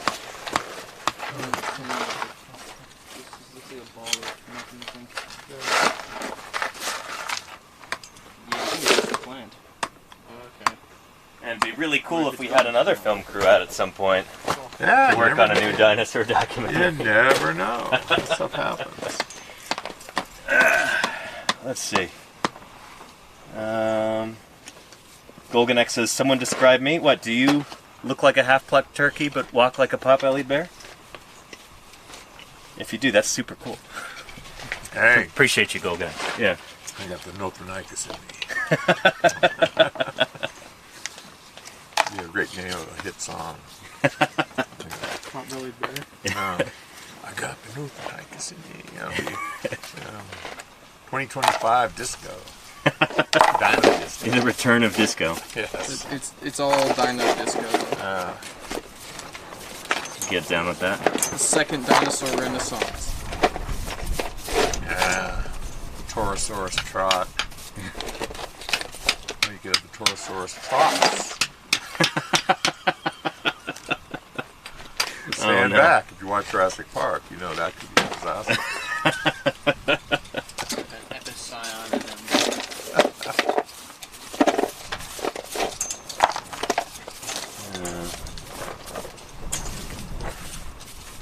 Very funny, Shrippy Me. Welcome back. And Cyant Streams, I hope you're doing well. It's good to see you. Hope your we got some trip down south has been good, Florida. more ankylosaur. Find some more over there. The head is somewhere. What do you think that would look like? Well, you didn't. I didn't get to see it. I asked about it. I never did get to see it. But when we get in, Ethan can work on it. Because it should be pretty straightforward, I would assume. Yeah, it's pretty. It's also decently well consolidated. How good? And mineralized. So pretty strong bone. What did you find? Osteoderm, bigger skeleton. Oh, that one. Armor element. Yeah. Going over here? Yeah. It's only got a separator on it. It's not. Yeah, it's not actually a cap. If you want to have a look, it's just toilet paper. Oh, well, maybe I will take a look. Because we really haven't found anything more than ossicles here so far. It could be turtle, honestly. It's a little thin, I guess, but it could be turtle. Well, it's easy to tell turtle. I don't know the turtles here really well. I didn't know you want to send me out with knee braces. It's really thin. Okay, I know. I'm looking at it. Right by the toilet I paper. come down on my knees.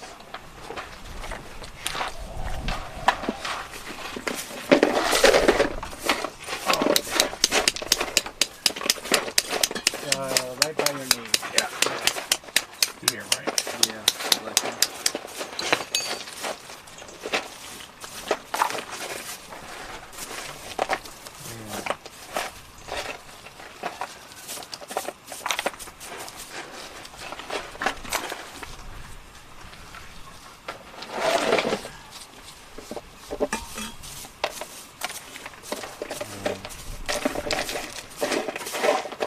Oh shoot, I didn't realize you were actually hurt, Shrimpy me.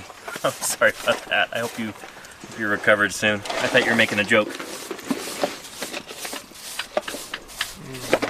It probably doesn't help to watch us all hunched over like this in the quarry. Pretty neat, though, huh?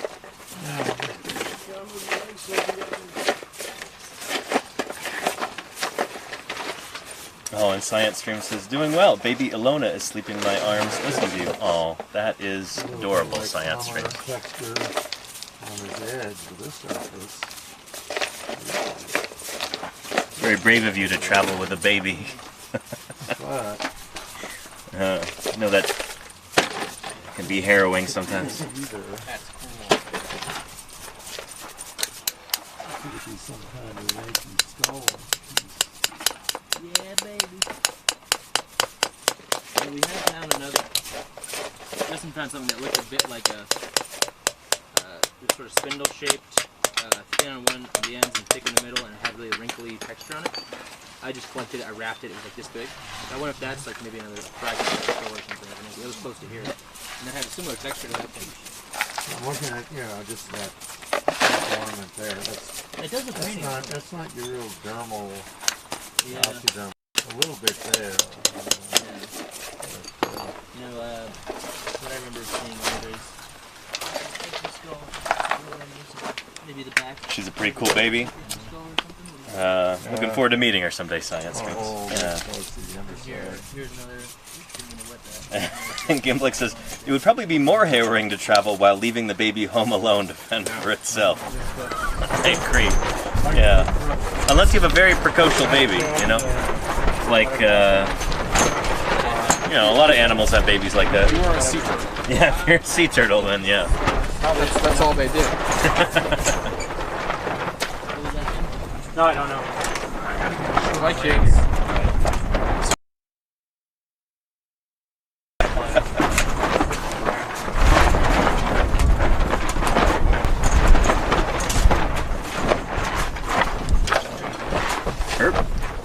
Get informational graphics falling from the sky. Yes, I was looking at these earlier. You were? Nice. I'm really glad I came to the idea to read the time data. They've been super helpful for streams. No, that's at the top of the. Yeah. I want like 3 globes. What's that? I want 3 globes. Yeah, it'd be super awesome to have like a Pangea globe. A Triassic, a late Triassic Pangea, Yeah. a late Jurassic kind of Morrison time, and a either Campanian or Maastrichtian. That'd be super cool. The Western Interior Seaway and everything. Yeah. Yeah. Man, globe manufacturers, get on that. Give us some. Morrison age. Which ones are those? Kimmeridgian and Teuthonian. Yeah. This actually Make some Mesozoic globes. sounds so cool. I would 100% put that on my desk. Yeah. Will there be any motorcycle jumps over the dig pit later today? We don't have any planned, freelancer. I wasn't going to, but now that you said it. Like that on, I'll just I'm stealing my cones. Now look at it and get this little car tiny little fork to go off it. Yeah, this is split across the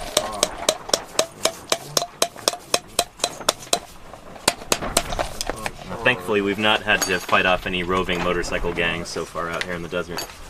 This is out of their Mad Max style. This is out of their No natural random range. people after 19 days. Yeah, they could be. Oh, no, they could be. Not a good time of year to get. Yeah. All cool, right? No, there's so many things. I mean, a croc skull. You occasionally have people just driving through. But Yeah. That happened last summer. A complete snark skull. So far, it's just been BLM or law enforcement BLM. Yeah. Which is good. They're the theropods. Better them than, you know, roving bands of marauders.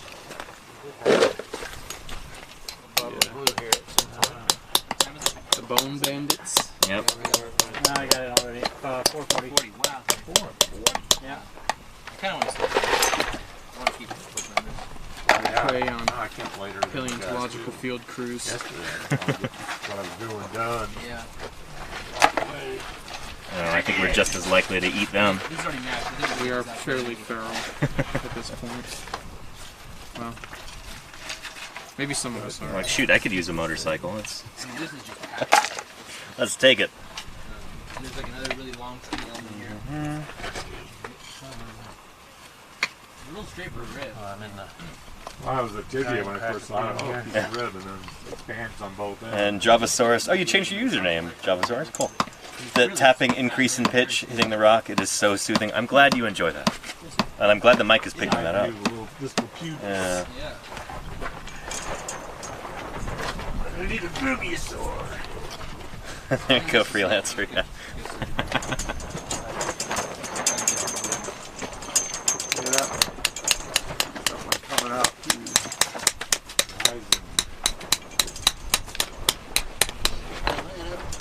One of the things when you square this off a little bit,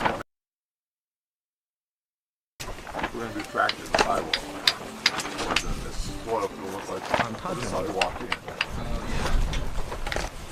A truck. He was thinking this might be a chunk of the pallet.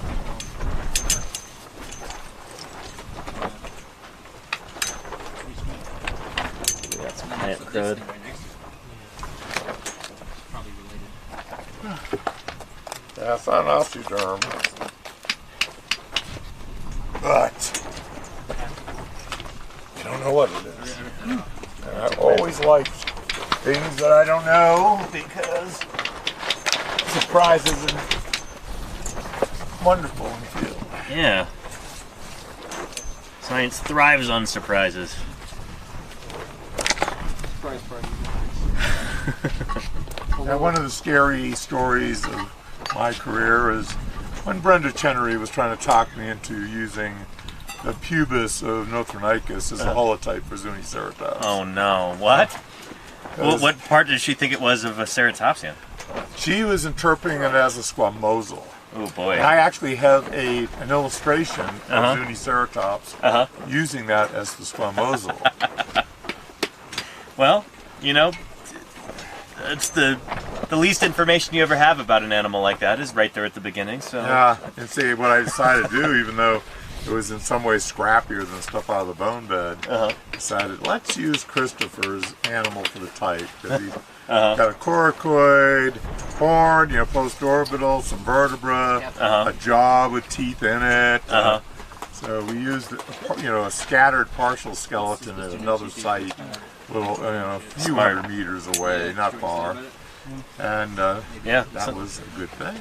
Discretion is the better part of valor. Yeah. Became Zuniceratops. That would be a pretty famous dinosaur for the wrong reasons. Yeah. It's all there. Like Particularly with my name attached to it. Why is this Therizinosaur? Yes, it could have happened. If she was really like, oh, this is nothing like this. Well, no wonder. Jeez. Nothing like this. She worked on ceratopsians. And she worked on, she described one of Jack's ceratopsians. Do you know which one it was? it was one of the protos. Oh, Ceracinops maybe? Yeah. Yeah. Ceracinops. And after she worked with us for quite a while, and she was a co-author on the paper on the Cedar Mountain teeth. In fact, I might have had her as a senior author. She was more of a ceratopsian worker at the time. Everyone makes mistakes. Oh yeah. You know. No, that's Hope why you catch them before it gets published. You want to be a little careful. Yeah. Yeah. I mean, there are a lot of people who thought Utah Raptor was a big mistake. You know, it's just a big Deinonychus. You know, and when everything was thought to be the same age, basically. Right. Early Cretaceous, all the same age. You know, that would have been something to consider. We've got a fairly complete picture of what Zuniceratops' skull would look like nowadays, right? We've got specimens that... Doesn't Rob Gaston have a Zuniceratops? Full mount, yeah.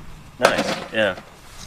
Yeah, and basically, you know, we have pridals, and one thing about the pridal, it's just like a proto. And it's got this, it's T-shaped. It's not just swollen in the middle. Yeah. It is decidedly T-shaped, like a proto. You know, it's got a number of characters, single-rooted teeth. But we have whole dentaries, several of them actually. We got a bunch of post-orbitals. We have a jugal with a nice jugal horn on it. Squamosal, partial. There were no FES whatsoever nowadays. Proto. Not from the tail, you know, it had a high neural spines on it like proto. Almost like a tadpole tail. Windy. Beats International, thank you for the 2 months of support. Really appreciate that. Tink Fett says, I can never remember all the names of different critters. They're like old friends after a while, you know? Something to remind each other. Yeah. You know, there are a lot of kinds of dinosaurs. Well, shoot, what were you saying last night, Jim, when we were talking about music artists or something? Oh yeah, bands. I can't remember people in bands. You know, you remember a person, you forget a fossil. You got to keep, you know, your priorities. Yeah, but I mean, shoot, you know, every ammonite genus in the western interior, probably every species. Nah, not quite. A lot of them, but I worked on that stuff real serious in over 30 years. I guess I published the monograph in '96. What kind of like anagenesis do you see in ammonites? It's pretty good. Is it? How do you? I guess in a record like that where you've got a bunch of specimens, how do you separate anagenesis from just replacement or something like that? Well, when you see variation, then the variation basically shifts from one form to another. You know, you'll see, oh, here's some at this level look like this next species. It's probably variation, and you know, the next species has a whole different gene frequency than the thing below. But it's just evolution. A lot of these things change through, you know, Milankovitch cycles, changes in the seaway. You know, so we had these orbital perturbations, of course, wobbling on its axis, liquidy cycle, and the seaway would sometimes be just perfect. And you see there's all this burrowing in the mud, and everybody's happy. And then all of a sudden you get a black shale interval, it's laminated, there's almost no bioturbation. And, you know, I got to be a real fan of what they call reticulate evolution. That when things are good, you diversify the gene pool. Things are bad, you constrict it. Right. You know, sometimes it just, you know, gets good again, it rediversifies. It's not really a species change, it just, but sometimes that happens, and all of a sudden a new expansion has a very different set of characteristics that were just among the many characteristics earlier. They come to dominate. And in marine organisms, you know, you can see this kind of thing. When you got the sketchy record we have of dinosaurs, you know, you really don't see it. Well, because but for humanity, right now things are good. Yeah. And our gene, variability is very high. You know, if we do something stupid, it will shrink. Who knows what traits will be the ones to survive, and it could be pure chance. Yeah.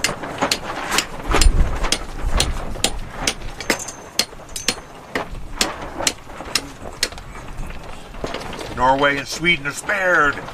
All of a sudden, blue eyes are the norm. God, I hope not. Me too. High Speeds Rack says, this is awesome. In another life, I'd be doing what you guys are doing. Maybe next time. Yeah, I mean, shoot. You could, volunteer on a fossil dig like this. Absolutely. It's not impossible. Somebody type in ! Participate. I've got a little command line thing about that. You just gotta be annoying for a few months. Join Utah Paleo. Yeah. UtahPaleo.org. Often there are Zoom talks. Don will take you all, train you.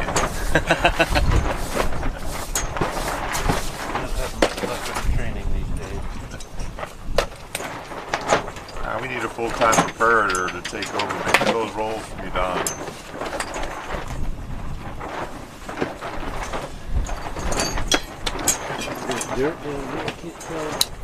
I know, one of those plantlers. Probably part of a neural arch or something. I mean, it's interesting looking. No?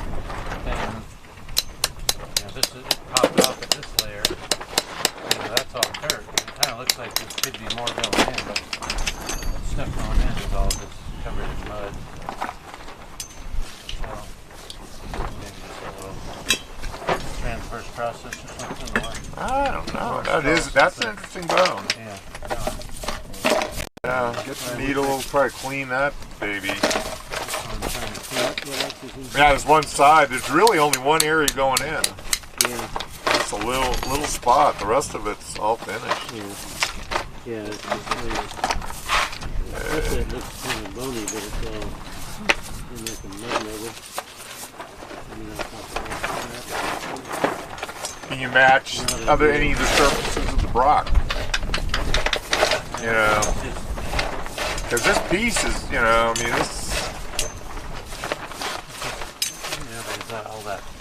This surf, there's probably something going in here. Yeah. And obviously there, but these are all finished.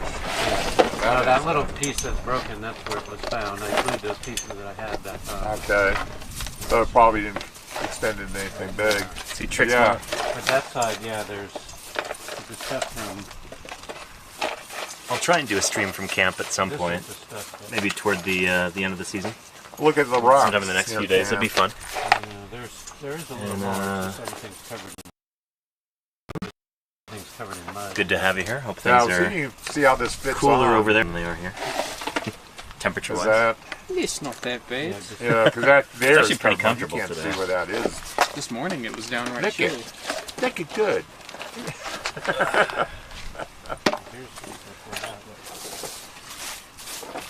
I was thinking about maybe Yeah, a putting the little jacket mud. on this morning. Really? Yeah. Yeah, see if this fits down on that at all the rocks. Or at least a gypsum. I'll tell you where that goes in. A little bit. Yeah, you can see it's just stuff in here is all crumbled and muddy. But if it's plant stuff, that it could go through that layer into the underlying rock. Freelancer asks how deep we're gonna dig. It's there. It's about as deep as we're gonna dig Or it could be a this season. skull element of some sort. But maybe next season we'll dig deeper. Less dig deep and more dig. Can I have a look? Yeah, more out because Juicy. the lowest Well, bones I that mean, we're it's that finding thing that are we saw before, but it a little bit lower than this. This is a transverse process. Yeah. Here's the. And I'll get to Yeah, the your neural spine come out this Cetacosaurus way. question in a minute, Thagamizer. This is the Got part some that discussion articulates going on the centrum, the lamina. Transverse process. Yeah. 100%. The rest of it is like in this muddy, crumbly. Oh no. I don't know. 100%. But who is it? That's a little transfer. I mean, I'm looking at the front of it. Yeah. I was thinking transverse process. Yeah, without end, but Ain't no skull. Yeah. It does have interesting textures there. Find more fun. when you look at the side, don't look at guanodon. Yeah, it could go with that tibia. You guys thinking this tibia is abnormal? No, the little tibia that I dug Oh up the yeah, other yeah, day. yeah. How's your bone looking, Danny? Pretty good. Yeah. Yeah. I'm just kind of working around it like this. I mean, Eventually, that's not like an be iguana. able to trench it. It's so long. I wonder if that's 2 bones. I mean, this right here is something weird going on. That is definitely That's weird. a rib or something. I mean, yeah. that guy, that slingshot. That's over something there. else over there. Look at that horseshoe. It's kind of weird. Yeah. I hope so. But yeah. Oh, I guess is that the end there? That's probably the end there. Yeah. Okay, that makes more sense. Yeah. Yeah. That thing's weird. Is there bone up where I'm standing? Nah. Yeah, good surface. Before there was an Ethan's bathtub, there was Don's flats. This thing is weird. And, you know, nice bones. We just uncovered this big surface. Just nice iguana Don bones all over the place. Well, you got a lot of bone up here. This is cool. Just That's a good this spot. round bone and This green guy? rock. Yeah. That's fun. There's been a few chunks that I've taken out here and there too. Nice. Just little bits of bone bean. A little differently preserved. Than Now, one reason we wanted to follow this Ethan so much is we knew really high quality bone. Yeah, and it's Yeah. turned out. It produced. Well, we saw a bunch of nice bone on this level. And then when you were working the bathtub, kept going. Yeah. Bathtub jacket, so Oh yeah, there's some good stuff in there. at that point I think we called it Ethan's. Yeah, I think we were calling Ethan's bathtub at the end. We said, The jacket says Ethan's. oh, okay. I only pulled up his water a couple times. Should be a little. It was this deep spot, Yeah. you know, one end of the pit. Yeah. It's got filled up during It a just race. kept going down, down, down. Like, and we had a pile above Danny, could you him. bring that acetone over here? I bet. Thanks, dude. I'm gonna thin this out just a little teeny bit. So we had to move the spoils pile into the Mirosaurus site. So Yeah. part of the Mirosaurus was under this pile right here. Really? Oh yeah. Because once we had that all excavated down below, and we got this level out and all the way to the spoils pile. So when we did a lot of work to remove a number of big spoils piles out here and do some reclamation work, we moved the spoils pile so we could access this stuff. We had a question in chat about Psittacosaurus. Okay. What are your opinions on Psittacosaurus? We've already talked about this like twice today, but Yeah. they weren't Well, here for that. Yeah. In my mind, Psittacosaurus, Uh-huh. you know, I've been to Liaoning, China, and those beds multiple times. Uh-huh. I've looked at a lot of specimens personally, and there's a ton more that I haven't looked at that have been excavated from those beds. None of them have any evidence for bristles on the tail. Yeah. None of them. And many of them are well covered in skin, Yeah. you know, preserved. And they have little gizzard stones that are pretty rough looking. I mean, they're not polished at all. There's little pebbles, so they're eating stones for some reason to help with their food. But I just am not a fan of butt buzz in any of them.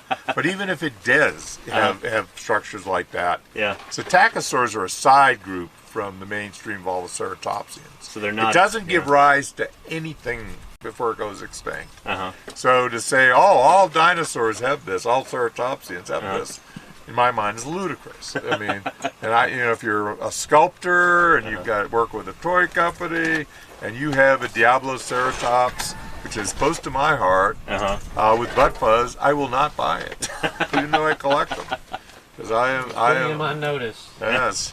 I do not collect butt fuzz ceratopsians because I think it's flavor of the month, and that happens very often.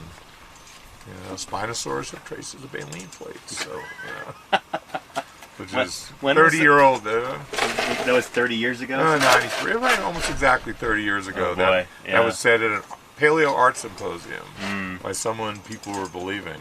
Like, no. That's funny. To the question, are any dinosaurs aquatic? Is there any marine dinosaurs? Oh, yeah. Spinosaurus has traces of baleen plates. Oh boy. Yeah. And it's not, just like, well, if you believe it, you're a sucker, As scientists, we really shouldn't do that. We should not pull the public's leg. That's not good. Didn't pull the wool over the public's leg. Maybe if it's cold out. But yeah, don't want to do that. We want you all to have good knowledge, good science, to know when we don't know. Yeah. This thing is weird. This is a really weird bone. I know, right? I wonder if this is like a theropod ilium or something. Like a teeny tiny one? It was awfully early for. Well, I mean, I'm yeah, this is how it goes. Yeah. It's football. We said theropod only, not dinosaur only. So we've Pretty got. early for speculation. That's the fun of It it. doesn't look like an iguana, if that's what it is. If this is an acetabulum thing, there. I've seen one of the panels move around. I'm going to solve the puzzle now. Yeah. Well, I mean, I'm not You saying don't go that's to what print it is. now. It's just- I think We do not publish now. no idea whether they're even. Quarry, the identifications This is of the one bone. quarry change as we see more material, Yeah. and then Goes change minute by again minute. in the lab. This Yeah. is probably an acetabulum. I bet this is the back of an ilium. God. Dude, What? what have you been smoking?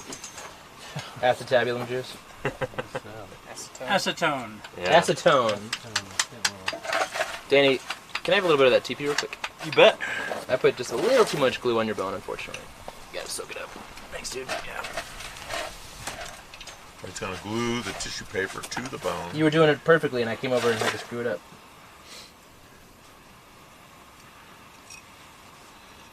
Yeah, at some point we got to pop that one little chunk out and stick it in that hole. Yeah.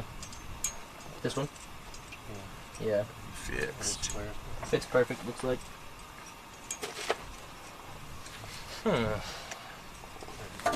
Yeah, I mean, we should get this super wet and Carve it down. carve it. Yeah, I'm gonna. soften. Yeah, we gotta figure out if this is gonna be one jacket or 40.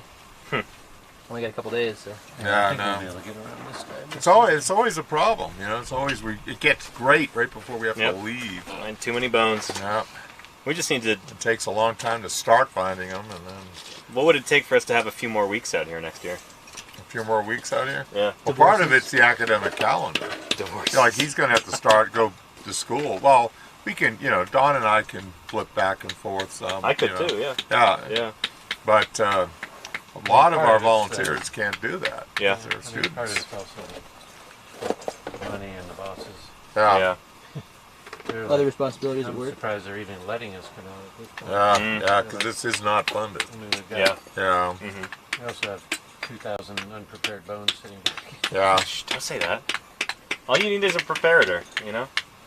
Several. Of them. Yeah. Yeah. But if we had someone that would really be a pipe thumper for volunteers, I think that would be helpful A Pied Piper. for volunteers. Yeah. Yeah, we need to. Someone to lead all the volunteers away into a lake. Into our, yeah. Oh, okay. To bring the volunteers into our lab. See, we don't have a glassed-in lab where people Yeah, can we come don't in have a and, whole lot of you space. know, Well, see you don't- this stuff. We're, This is the 21st century. You don't need glass anymore. You just need a camera and a live stream. yeah. No, I mean, we've got a windowless room Yeah. lit by fluorescent light. Well, luckily With there's lots doors, of, so you with can lots get in of and out. security, yeah, Yeah. because it is a government agency. Yeah, it's. Yeah. It's simple enough getting volunteers in there. Just A text secret you. government So facility. you're wanting to come volunteer in the lab? I'd love to. Be great, Wow. Justin. Yeah. We could use the help. Yeah, we definitely use the help. There's a lot of Yeah, good maybe. stuff. Are you starting school Give this that a semester, or are you? Yeah. You are The okay. end of the month. Okay. Where are you starting? SUU online. Oh, okay. So that's I'll a little. still This be is like around totally Salt crushed Lake. over here. Awesome. I'll still live at home. You should totally do that then. Yeah. That's how I got started in paleo, is working in the lab. I've never really had Probably just a gonna be volunteer. working I've had like part-time one or two anyway. volunteers that Yeah. were actually worth it. Great. Yeah. Yeah, well, and it's not a place. A lot of volunteers like to be on exhibit. Yeah. Yeah. You know, it's I kind of much more enjoyed that, much more attractive Yeah, for you have volunteers. some I don't want to be on it. Yeah. Oh, you got some good stuff in there, man. Yeah. I'm excited.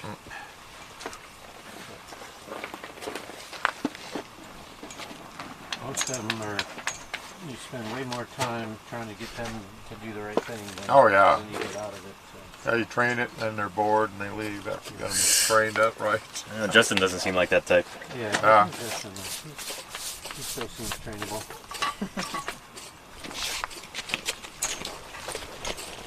Maybe a few years. But Ethan became much more regular in the lab once we started paying him. Did I say that? I'll admit it. Yeah. At some point, it's just an economic thing, you know. Yeah. you can afford to. I can afford to volunteer a little bit when I was teaching. Oh yeah, and just coming out and getting more and more stuff that we're never going to be able to deal with. Which is one reason, in my mind, is like, Josh, you want to open up that pit halfway between our camp and here? That'd be cool. I'd really have to have the BLM's permission. I mean, yeah. 'Cause they haven't done that here in Utah. Oh, no, they kind of did that for a while with us in Lindsay. You know, she could work on one side, but we ended up never going back. There was stuff there I wanted to. Yeah, part of it is just Little Panda wants to know where we are. We're near Moab, Utah, in the eastern part of the state. Back, they're gonna look at us Out in the desert. What the hell are you guys doing? Yeah, You don't need any more things, or- that's why. And the- There actually isn't a strong glue smell either. This stuff doesn't really smell much. Yeah, Josh has so many more preparators. He said, "Yep, we'll work together. You just Could actually be bring the maybe stuff to me. I will prep it." And yeah, we need that kind of relationship. That's why I want him on more. You know, if I open a new quarry, I'm totally willing to put him down into a repository. But if I do, he's will take care of prepping it. Is that Josh? Yeah, That'd be cool. he's got a pretty good volunteer contingent, and he's working to grow it. And we're Yeah. certainly hoping we can set up a repository facility on campus with a prep lab. Ooh, that'd And he had an intern this year making lab jacks for him from Logan. He did a fine job and made a lot of lab jackets while they're sauropods. Oh, you mean the cradles for Yeah. collections? Nice. Because previously they'd just been laying on They shelves. weren't driving. Yeah. Ooh. Ooh. Yeah, well, he gave them housing on campus. Oh. Yeah, so they got housing as part of the deal. And Oh yeah, we could. soon you'll be able to get a master's degree in biology there doing paleo. At We could use some lab. Utah State Eastern? What's this? At Utah State Eastern? Yeah, Nice. Maybe just like some bread. I think they got the BLM to pay for some of it. Good for them. Nice. There you go. Yeah, you can get collection improvement grants. With Scott in Georgia, and I think there'll be more opportunities for that. We need to really push some of that. Well, yeah, we've talked about getting an intern who is a liaison with the youth. Yeah. Get more stuff like that. I It know. would involve making lab jackets and, with spreadsheets and getting it ready and working with Terry and Jensen. If you ended up funding them as a grant, Hey Justin, could you put a little bit of water in it would cost twice as maybe much. you need water? Which is, it's the problem with overhead in these Yeah. things, with two different institutions, because everybody wants their overhead. That's why crowdfunding is the future. That or just Yeah, massive we can't government do that funding. through the state either.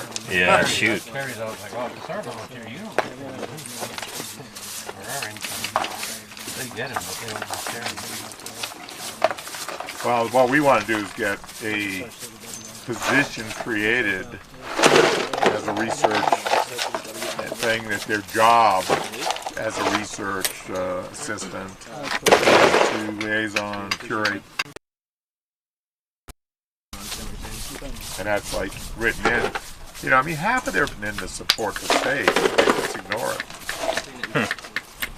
And they know it too. I think that's why Bill Keach, when he tried to get a meeting with the director, brought in all his people. He felt really ambushed. He just wanted to talk. What are these rules? Balmer, thank you for being here. I appreciate the kind words. Yeah.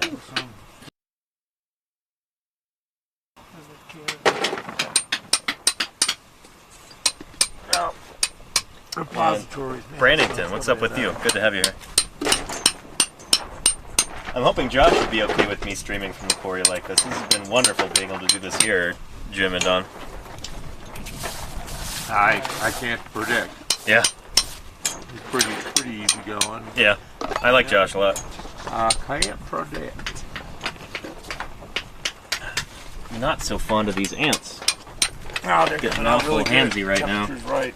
I got stung by a couple earlier. You did? Yeah. Stung or bitten? They sting. They sting? They're They Oh, got yeah. something on their abdomen? Absolutely, yeah. Ugh. Harvester ants, absolutely. It's funny. Discovery Magazine did this thing on the worst stings. Uh-huh. They said harvester ants are much worse than fire ants. Huh. I've been stung by both. Uh-huh. They're wrong. Fire ants are ants worse. way worse. Way worse. Guarantee it. I've been stung plenty of times by both. Fire ants are horrible to be stung. I mean, they're like little wasps. Might be I react to them more, but man. Yeah, these guys don't hurt for a few minutes. Yeah. Some people react more. Oh yeah. No, and you know, people can be allergic to ant stings, like bee stings.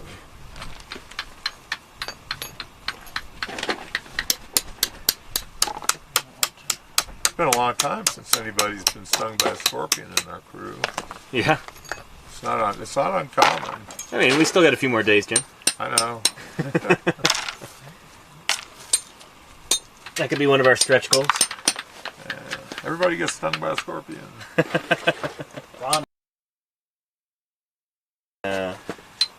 But you know, there's no dangerous scorpions here. Yeah. And these things. Certainly worse than a harvester ant. But And are ants dinosaurs? Ants are insects, Balmer. No, dinosaurs are a specific, you know, set of branches on the reptile family tree, all with a common ancestor. Yeah. And that includes birds. Birds are a kind of dinosaur. Gave rise to birds. Yeah. As mammals gave rise to bats. Yeah. Which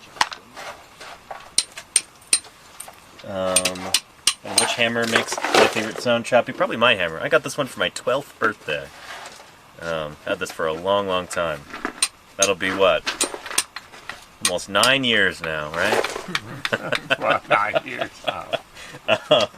It's a running joke. My first rock hammer is somewhere in the Grand Canyon. Oh, shoot. I've managed to not lose this in, like, you know, 12 years of fieldwork. Yeah. Pretty proud of that. It bounced off the red wall. There was no trail going down below where we were. It's a good story, at least. It's like, say goodbye to that, Jim. I'm sure you made some rockhound very happy that day. I don't think there are any rockhounds that were going to this place. I think that thing's still down there somewhere. There's lots of places in the Grand Pretty Canyon nobody will inaccessible. ever go. What exactly is rock hounding? I've heard of it before. Oh, it's big in Utah. Get a bunch of dogs together and with some leashes, they're all barking. Sniffing those bones.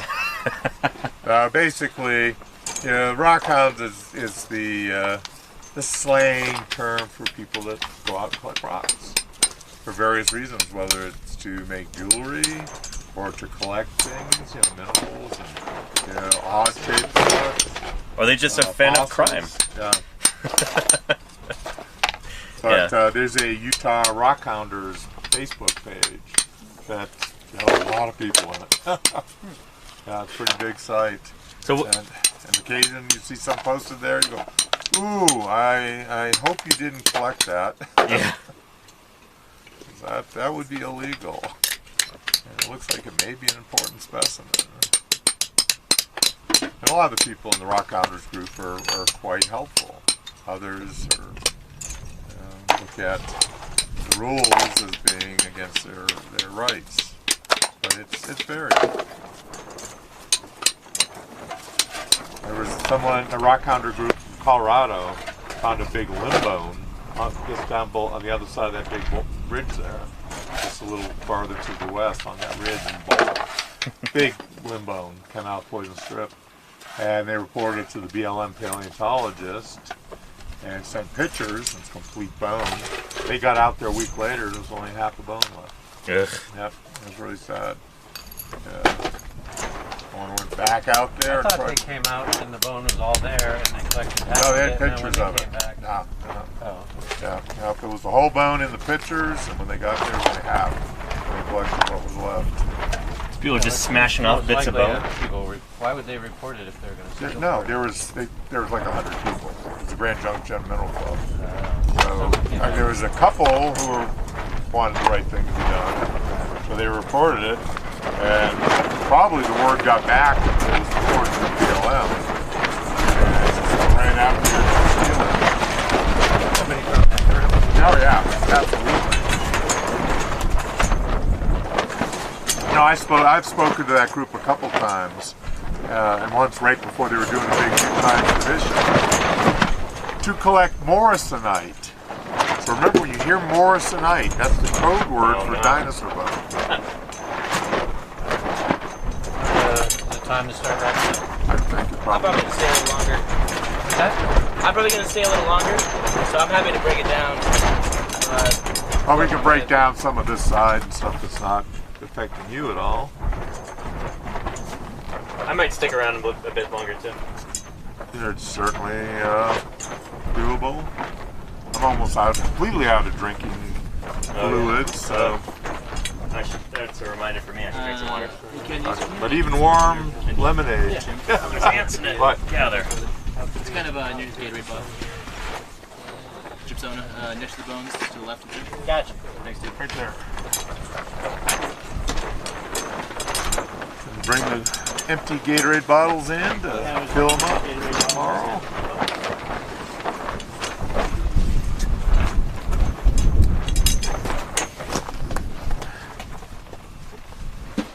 Yeah, and no sandstorms coming Mally free. Nope.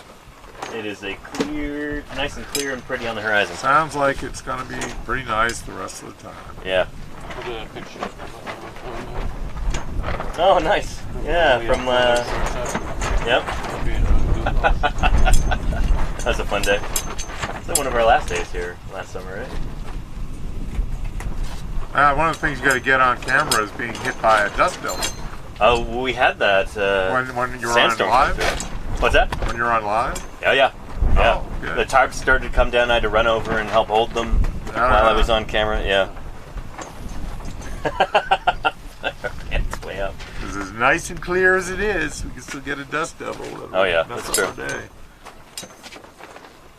I'm always amazed how they can beeline onto a dinosaur site so accurately. See, it really does seem like we're targets. Yep. Angered the desert spirits.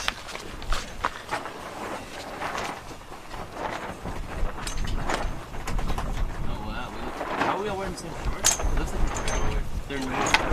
Let's see. It looks like we're wearing the same shorts. Lots of box We're holes. not, but it just looks like it. Very shades of green. Yeah. That's pretty funny. I don't remember that very well. It's hilarious. Get out of here, ants.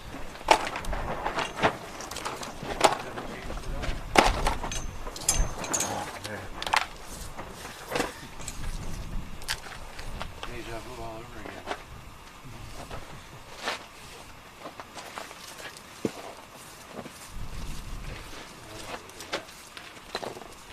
Oh, nice. Is that right after the field?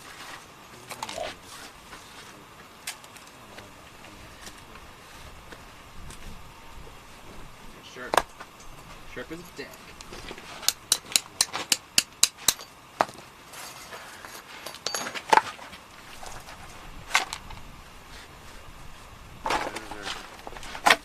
Groupie from last year.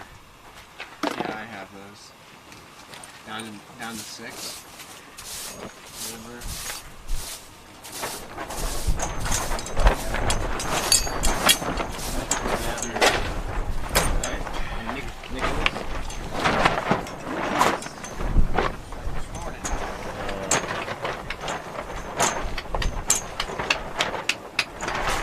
And Tigfet, what camera and mic am I using? It's a Rode shotgun microphone, and I have an old Sony Action Cam as the camera.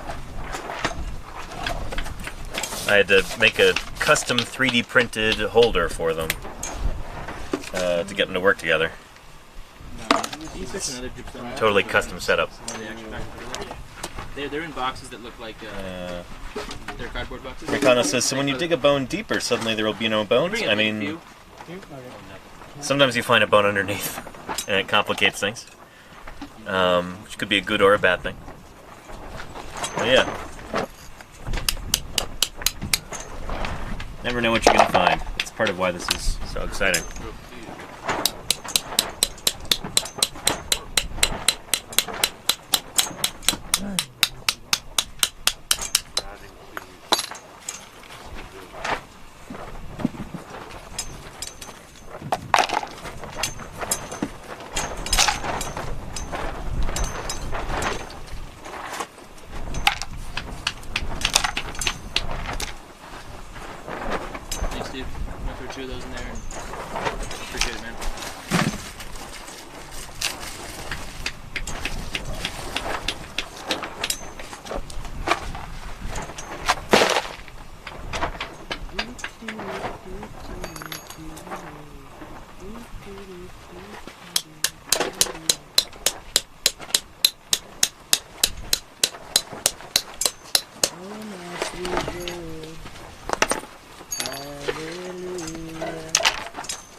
And that's definitely not the camera I have, Balmer, no.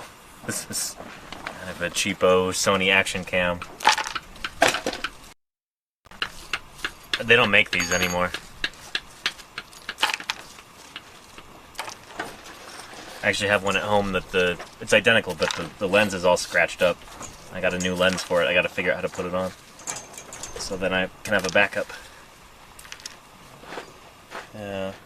Good Personality says, who ends up owning the bones that are found? Well, these belong to the people of the United States. These are off of federal land, Bureau of Land Management land, which means that they are public property. They need to be held in the public trust in a museum.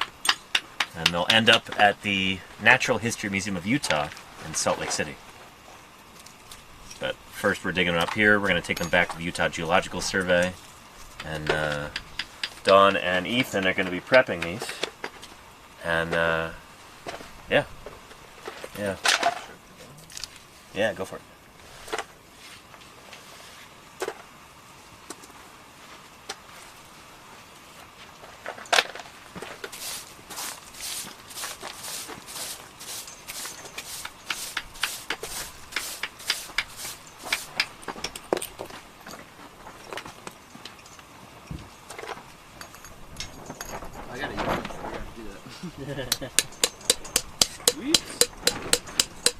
Jackhammer.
Hey G Pudding, what's up? Good to have you here. Thanks for joining us.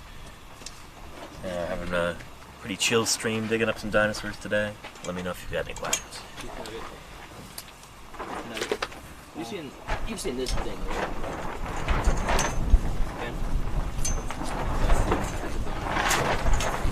I think we glued that up. Yeah. Have you found any dinosaurs? We got one right here. Yeah, absolutely.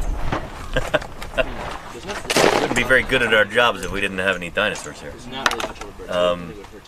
Yeah, there's several big dinosaur bones right there in that jacket that Don's got.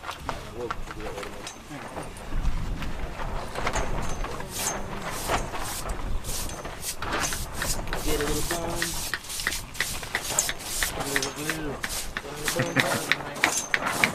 Woo! Draw your which end is which in here?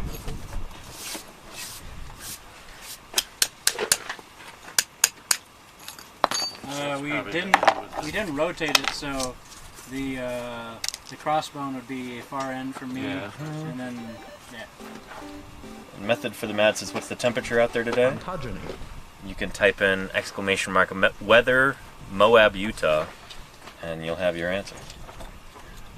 Gibbonreich, thank you for the 22 months. Appreciate it. It's feeling pretty good. Thank you for keeping me here on the air. Appreciate it.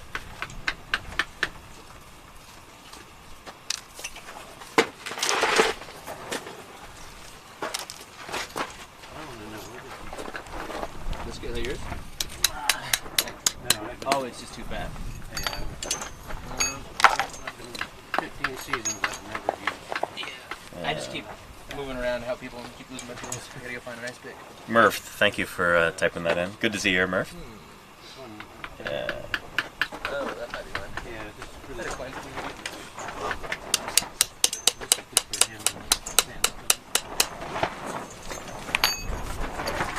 and Just leave that area for now. I'm actually kind of approaching a good stopping point for today. V22. Could be a femur. I'm not sure.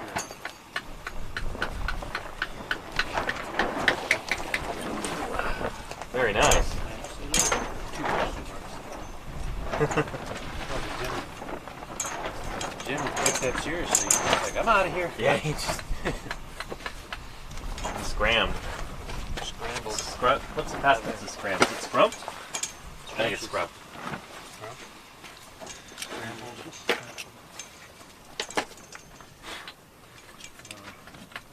Wrap up my little transverse process. Cactus Jack asks, "Are they that one there? It's flipped. That's been done.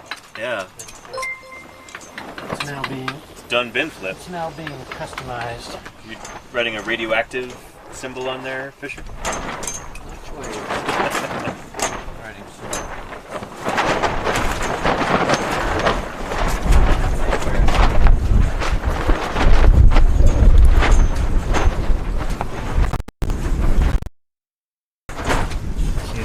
Wie uns die Art of the Fisher. As he draws with the sharp on the jacket.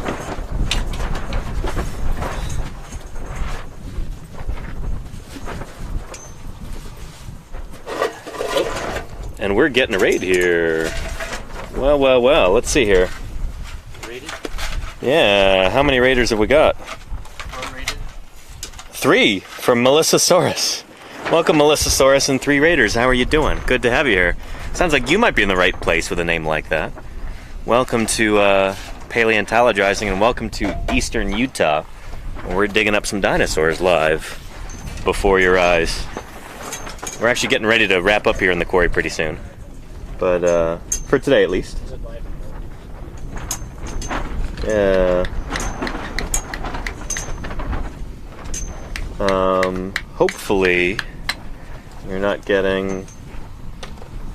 Hopefully things aren't going weird. Let's see.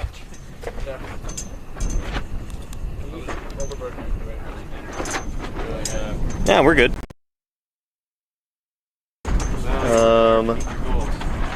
You're a bio and anthropo Melissasaurus. Well, it's great to have you here. Yeah. We're a crew of paleontologists and volunteers out here working with the Utah Geological Survey, digging up some dinosaurs. Yeah. And Fisher's getting those creative juices flowing. Doing some jacket art. There we go. Very nice, Fisher. Thanks. Yeah. Yeah. Who is that? And what's the other new species? I know you had an undescribed croc tooth and an iguanodont. Yeah, we've got the iguanodont. We've got possibly a new turtle. We've got maybe some new theropods. Yeah. Oh, Fisher wants to know if anybody in chat can identify. Because Don certainly has no idea. I don't know who that is. Yeah. Sharpie, I can Something anime related, perhaps? I don't know, tangentially maybe. Tangentially, okay. Yeah. And Silly Idea says, 5-year-old Mia would like to know if you have a favorite find. Shoot, I do have a favorite dinosaur that I found. In 2012, I found a new kind of horned dinosaur that I was really excited about. hopefully someday soon that'll be published. New species of horned dinosaur. Kind of like Triceratops, but older. Yeah. Good to have you here, Mia. Thanks for joining us. Let me know if you have any other questions. And Calado says, hello from Brazil. Well, hello from Utah in the United States. It's good to have you here. Yeah. But yeah. And Irodactyl, I don't think it's a mutant turtle of the Teenage Ninja variety. I doubt that. No. It was hopefully a normal, healthy adult turtle when it was alive. Fisher's got this shirt with these turtles on it, and it says normal, healthy adult turtles. It's pretty. Next time he wears it, I'll have to show you. But yeah.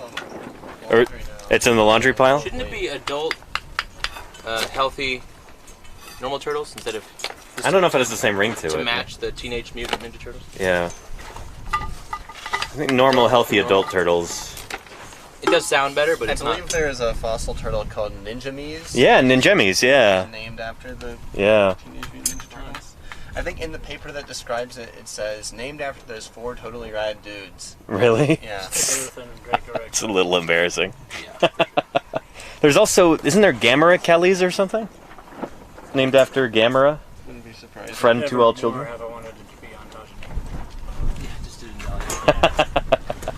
Which one is this? I'm talking about Dracorex. Oh yeah, oh boy. Nevermore have I actually wanted that Ontogenetic series to be a thing. I mean, seems like it is, yeah. But yeah, anyway. Rizzy Cat says, stream of the year. Woot woot. Thank you, Rizzy Cat. I appreciate that. Tell your friends. Yeah. Or your enemies. You know, we'll take anybody here. But yeah, we're going to be wrapping up here pretty soon, but I just want to show you some more of these bones that we have coming out. Jim's been working in Gymland over here. Jim is midden. We've got some pillows on top of these bones, but I can show you if I'm very gentle. Oh, you want to, Don? Thank you. Awesome. For the newcomers. Yeah. It's not probably going to rain tonight, but we're getting a little sunshine. Yeah, we still want to be careful. Probably a femur with a neural arch on top. Yeah, that's a big thigh bone there with these vertebrae. A few little nuggets here on the and then a shin top. bone. Yeah, it's nice. Probably tibia. Shin bone there. Yeah. It looks very tibby now. Yeah, yeah. Really took that rib off the top. Yeah, it's almost certainly tibia. Nice. So yeah, excellent. Yeah. Let them dry out overnight. Good stuff. We'll throw them back, see if they get a little bigger. Yeah. And then over here, we've got. Poor ant's trying to take this peanut. I think it's going to be a little too large. Nope, gonna break up the peanut for the ant. No, I was going to eat it. Depriving those poor ants of their food. Of our food. There's plenty of chips. Oh yeah. Lots of Dorito crumbs for the ants. They're not gonna starve. Shoot, they must be having a bonanza here while we're working here in the quarry. Right here. I don't know if that's a femur. It's starting to look more like a tibia to me. Yeah, we're thinking tibia. Yeah. Broad. Which, tibia, that's one of my favorite bones. Broad proximal in there. Yeah, you know, that's one of the bones that's best to cut if you want to figure out how old the dinosaur was when it died. Do a histo sample. Because the tibia often has the least amount of remodeling of all the bones.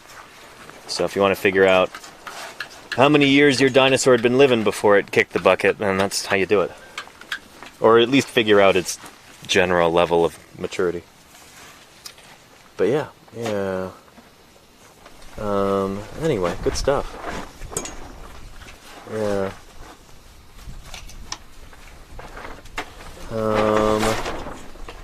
And if I had unlimited grant money, what would I do with it? I would build my very own museum in the San Francisco Bay Area and establish the world's greatest dinosaur field program. Yeah, that's what I would do. And I would solve world hunger. I would inflict world peace.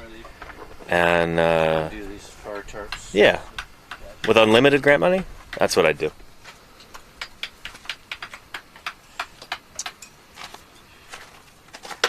Yeah, anyway. I think it's about time for me to wrap up this stream. Retired at Tahiti. Maybe. I don't know. I'd reverse global warming first so Tahiti isn't underwater. Yeah, that's right. Tahiti might not be there much longer. Yeah. Be there a lot longer than like Kiribati or places like that, but yeah. Anywho, yeah, we're actually not going to be here all that much longer. Going to be leaving around the 10th or so. I think the 9th might be my last stream from here at this particular site, but I'm going to be out, I think, in Utah in about mid-September doing some field work. So, and I'll be streaming that as often as I can. But this stream, however, today's broadcast is coming to a conclusion. But don't go away, everybody. We're going to go right into somebody else, hopefully doing some science on Twitch right now. Let's see who else is on. And we'll go show them some love. Who do we have got? Let's see. Turtles and Chill, Backyard, oh, California Birds.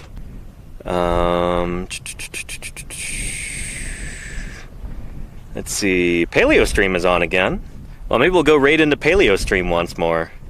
Because why the heck not? If you're interested in fossil science, then you might... Fossil science art. Let's go right into PaleoStream. Raid... PaleoStream. There we go. Perfect. Well, thank you everybody for your attention today. I hope you learned something, hope you had fun. And I hope to see you tomorrow for another exciting paleontologizing stream as we continue our excavation here. I'm streaming as often as I can from the field, and it's great to have you along for the ride so you can see how this stuff actually works, you know? Anyway, everybody, you take care of yourselves, be kind to one another. And if you can, go get yourself outside, you know? Tear yourself away from the screens for just a little bit and go explore this big, beautiful world. We still have it, you know? Anyway, without further ado, let's go check out PaleoStream, and I'll see you there. Bye-bye.